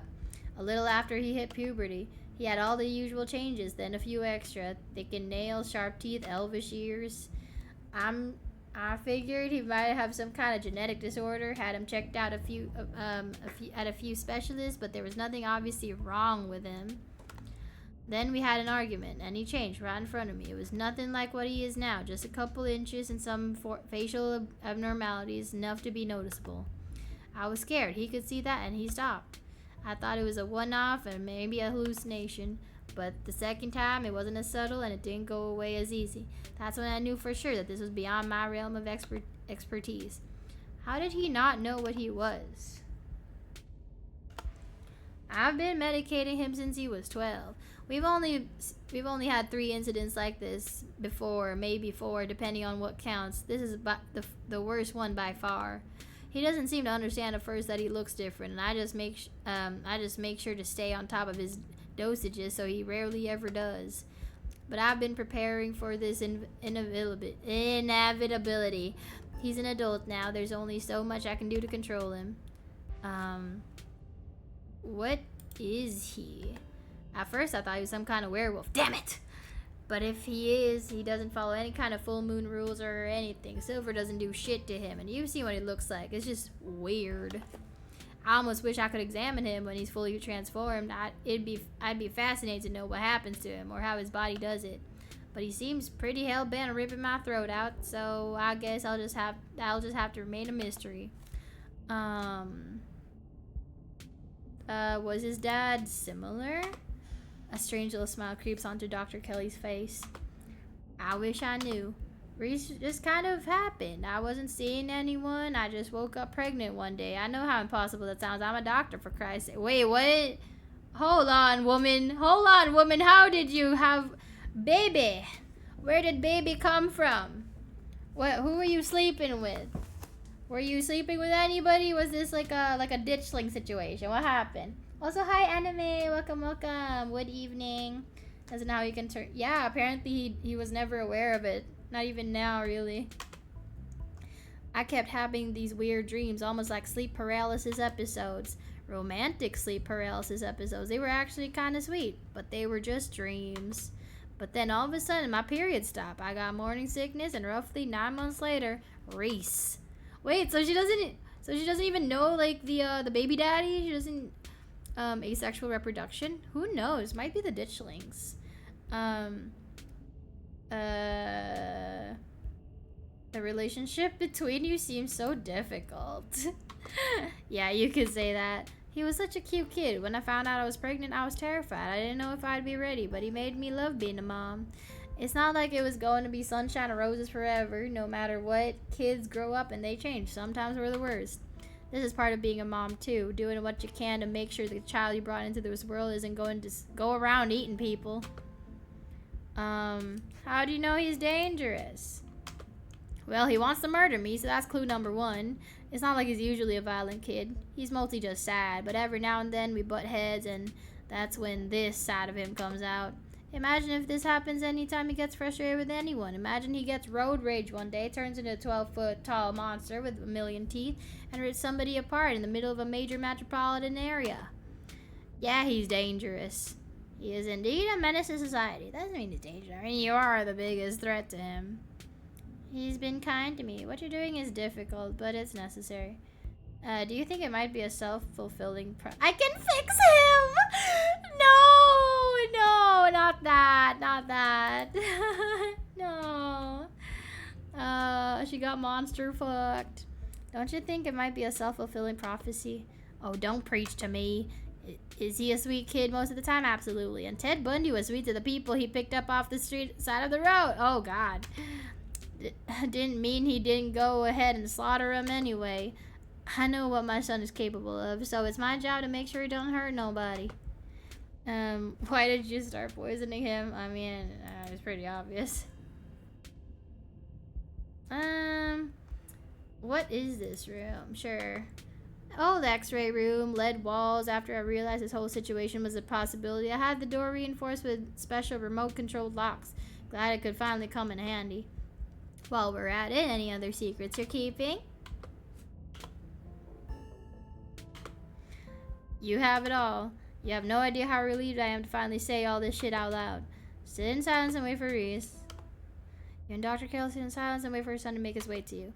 The sound of distant breaking glass cuts through the silence of the clinic outside the safe room. Shit, this might be game time. Opens the door. The two of you stare out into the hallway. Ew. Ew. Ew, Reese, you don't look so good, buddy. You don't look so great. Ooh. Where's Wayne? Is he okay? Is he good? Is this what you were so afraid of? Hand over the tranquilizer. This is our shot. Wait, why didn't you load it up before? Hold on. Hold on. Give her the tranquilizer darts. Don't give her the tranquilizer darts. I kind of need to give her the tranquilizer darts. Loving the barrel at her son. Aye. Elephant trank. I mean, it's not like she killed him. She just knocked him out. And Narya, I thought we were in this together. Bruh, that was before a very important change occurred, and I needed to adjust accordingly. Don't you guilt trip me, a weird murderous monster, you. Um, thank God. Dr. Kelly sighs heavily, staring down at the warped figure of her son.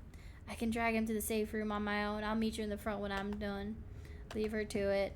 I mean, we can hang out, you know, we can watch a movie, but like, he needs to be in a room and everything, you know. I mean, come on, you know. You return to the entrance of the clinic. Everything is quiet now. Only streaks of paint where Reese's minions had once roiled out of cracks in the wood. I think we could make this work. You know, he could be in that room. I could be right outside talking through the window thing. We could watch a movie together. You know, I could share snacks with him. Yeah. I hope you understand that this needs to stay between us. I don't care how much you feel like you need to share what just happened with other people. The more people know about this, the more trouble it is for me and for him. I don't need any more well-intentioned escape plans. Can I come visit him? There's a magic stone in your basement. Just thought you should know. Also, we busted a hole in your wall down there.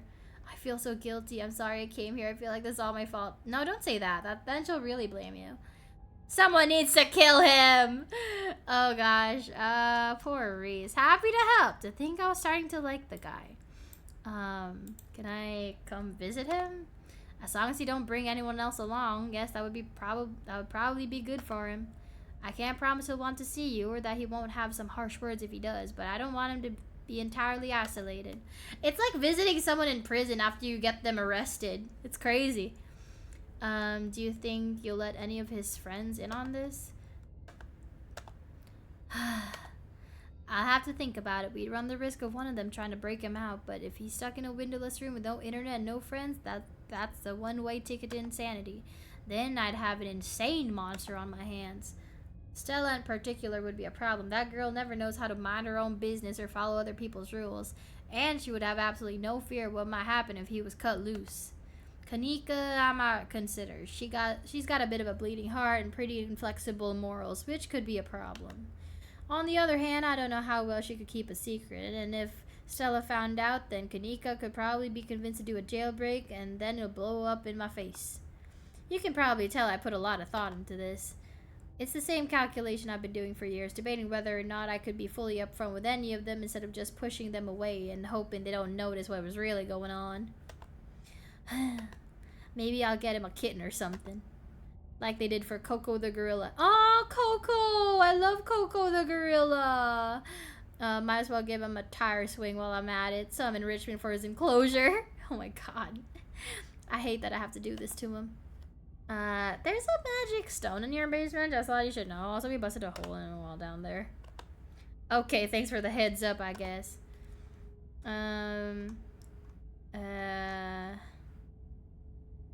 Poor Reese. I almost wish he was more like a werewolf. We keep trying to wish he was a werewolf. It's so funny to me. Oh, hi, Stealthy. Hello, hello. Good evening. Hello. The chair and the jet. No, it's fine. It's perfectly fine. You know, it's funny how we keep saying that. Yeah, he should have been a werewolf. We could have had a monster fucker relationship. Transforms on a predictable schedule. Isn't aware of himself when he does. It would all make a lot of this easier. I like that that werewolves are predictable. So it's like, you could just be like, hey, honey, it's almost a full moon, so you know what day it is today. You know, you gotta lock yourself up in this cage. Sorry.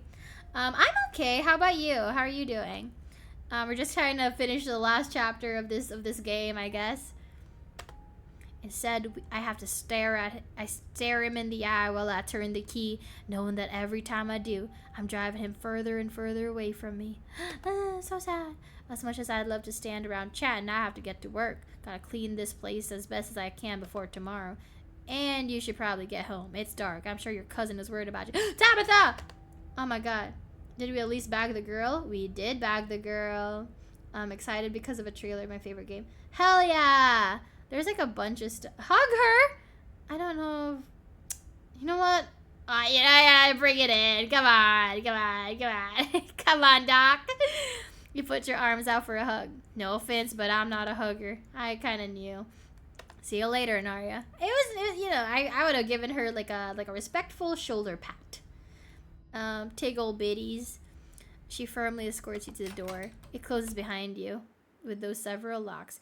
Well, at least the rest of the house should be fine now that she's just locking her son in the basement like that, you know? The night is oddly warm compared to the chill of the day. Crickets singing quietly in the sleepy little neighborhood. Everything that happened in the clinic feels almost like a dream, and now that it's over, you realize how little it meshes with your understanding of the world. Go home. It's time to go home. You don't go far before you're interrupted by the jingling of dog tags. Oh! Gretchen! Where's Stella? I forgot that we were looking for her. Oops. Running as fast as her geriatric pug legs can carry her. Seems distressed. She whines as she stares up at you from the ground, eyes desperate, anxiously jumping back and forth and darting away when you try to lean down to her. Good doggy. Gretchen, where's Stella? Whimpers, then starts trying to drag you towards the woods. Oh no! Oh no! Okay. Follow Gretchen. She nervously runs ahead of you the whole time, constantly looking back to make sure you're still there. She leads you into the dark woods. Oh! She was just chilling. Before long, the trees thin, and you find yourself on a steep hill by a two-lane road, lined on one side by sheer rock. And there, sitting on a log, staring mournfully out at the asphalt, is Stella. Well, she seems fine. This might end up bad. Nah, it's fine. It's fine. I didn't think she would be kidnapped or anything. I just figured she just needed time to think about stuff. Runs up to her and sits in Stella's lap. Gretchen, you're back. Don't scare me like that again. You sit on the log beside her. Inaria? How did you... Wait, did Gretchen come get you? Wow, she must think I'm dying or something. Ooh, I don't want to nag her right now.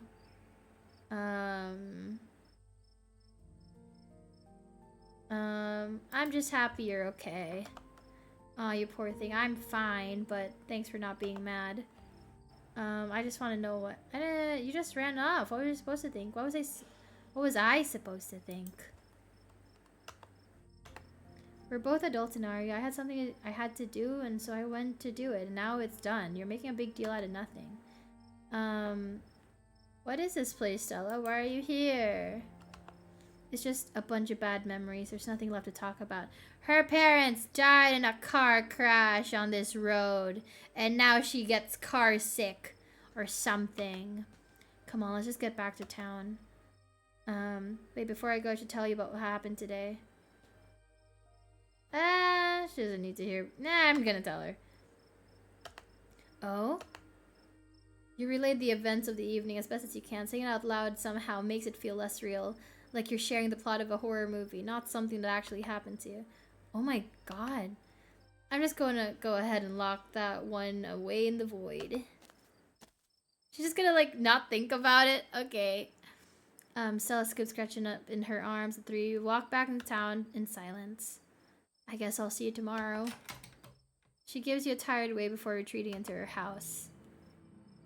Oh! Wayne, you always surprise me. God. Time for you to get home, too. He appears as if out of nowhere, clothes streaked with what at first looks like blood and gore, but you quickly realize is paint. Evidence of his altercation with Reese. I'll walk you. Thanks, Wayne. You know I love hanging out with you, buddy. I was worried Reese might have gotten you. Thanks, I appreciate the company. Jesus. Jeez, thanks. Wayne emits a strange kind of coughing sound. You realize he's laughing. Oh, ha ha ha ha. Shall we? Wayne walks just ahead of you in near complete silence. Did you know Reese was like that? I thought you wanted me to stay at this day. Aren't you going to lecture me? Why are you following me around? Why not Stella or Kanika or Sybil? Why not Tabitha? Flirt with Wayne! Chat, I'm gonna need you to decide something for me real quick. Chat, I need you guys to decide something for me. Do not fuck the ghost, but he's been so helpful and so nice. Wait, guys, do I try to shoot my shot? I mean, listen, technically, we're not dating Kanika just yet. We just confessed our feelings. We're just trying to get to know each other. You know, I'm just shooting my shot, guys. I'm just shooting my shot. Did you know Reese was like that? I knew he was different. How exactly I wasn't sure, but now I know. Thanks for looking out for me tonight. Anytime you find yourself in danger, I'll be there for you. I will always be there for you. Okay. Kinda weird, but okay. It ain't gonna work out in Narya. I know. I just want to see what the options are. Okay, I'm just trying to see what my options are. Flirt with Wayne. I wonder. Why are you following me around? Why not Stella or Kanika or Tabitha? Because you're special. Ooh, thanks. But why? Why am I so special? Flirt with Wayne. You simply are. Do you not feel the ties that bind us? They are unbreakable. Oh my god, he wants me to flirt with him. I'm gonna flirt with him, you guys. I'm interested in you. Wayne, I want you. This can't be real. This is hilarious. Okay. I miss you today. Wish you'd dropped in sooner. Just can't stay away, can you? You must really like me. Just try to hold his hand. I'm gonna go with that. Like coy, but kind of cocky or something. You know, flirty. I do, and I'm concerned for you. I want to make sure someone is always looking out for you. Who the fuck are you to do that? You know, who are you even? Are you like my dad?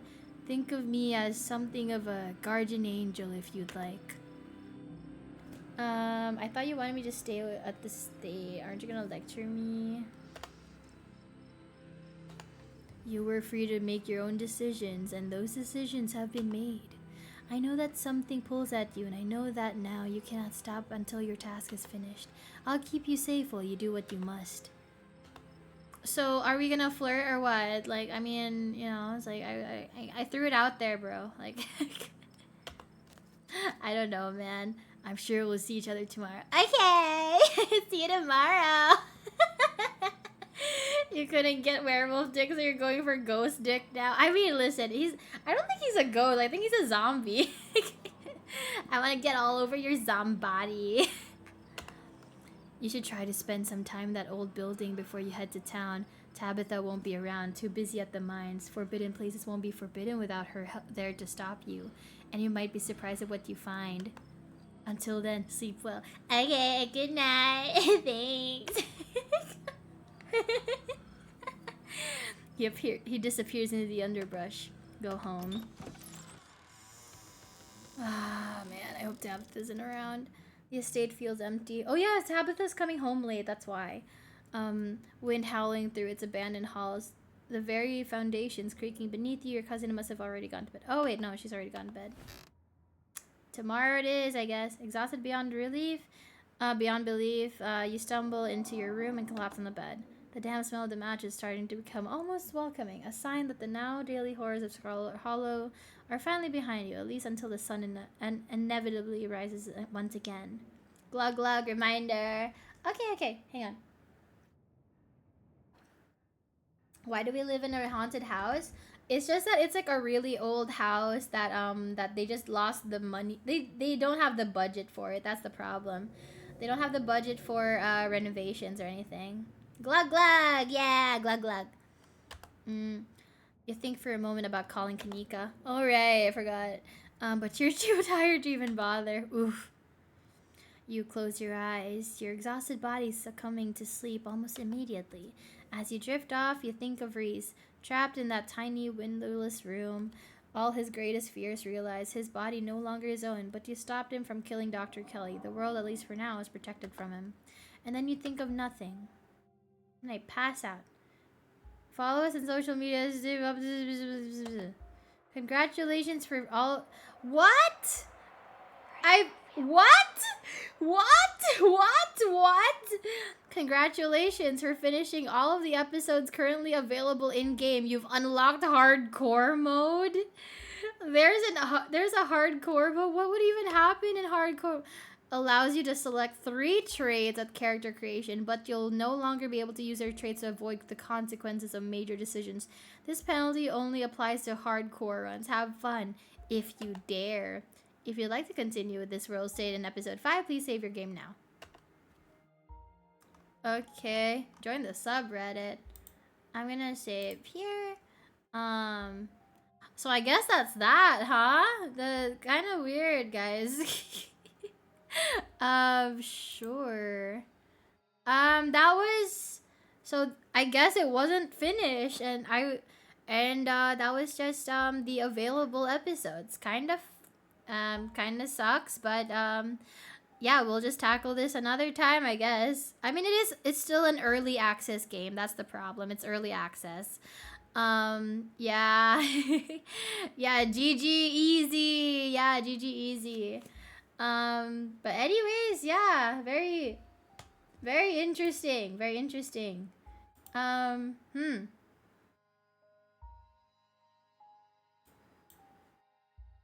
So yeah, I mean, yeah, I guess I did it. I guess so. Did you guys have fun? I suppose, I suppose it was kind of fun. Yeah, what do you guys think? Was it good for you, chat? I'm kind of sad that it wasn't finished. But you know, what are you gonna do? We're gonna play other games from now on, so that's you know, it's fine. It's fine. I guess it's not the final chapter, but it is the final chapter for now. But yeah, so if you guys don't know already, we are going to be playing some other games like The Sims, some dating sims, casual games. I want to do a puzzle game next week. Aside from The Sims, I also want to play A Little to the Left. If you guys have heard of that, it's a puzzle game. It's really fun. But maybe we could do that after my birthday, because before that I want to just focus on working on preparing for my birthday stream on Thursday. So I will be just doing Annie Live streams every morning until then. So if you guys follow me on Annie Live already, it's we're gonna do streams at like 7 a.m., 10 a.m. Wait, 7 a.m. PST, 10 a.m. EST on Annie Live. I will not be doing Twitch streams until my birthday stream on Thursday. That should be fun. And then after that, we can do a couple more Annie Live streams, and then maybe some gaming. I want to play more games. Yeah. Happy early birthday. Thank you. Anyways, I hope you guys had a good time. Yeah, that was interesting. Not nearly as traumatizing as the previous chapter. I'm gonna be honest, because it didn't have those weird fucking things going on. 3 hours, 20 minutes. Good times. Yeah. Anyways, I hope you guys had a good time for this stream. You know, see you guys tomorrow, I suppose, or yeah, on Annie Live. But yeah, here's your kiss goodnight. Mwah. Here's your sloppy kiss goodnight. And I will see you guys in the morning. But until then, good night, everybody. Good night. Bye-bye. Bye. Yeah, okay. Hang on. And yeah, good night, everyone. Bye-bye.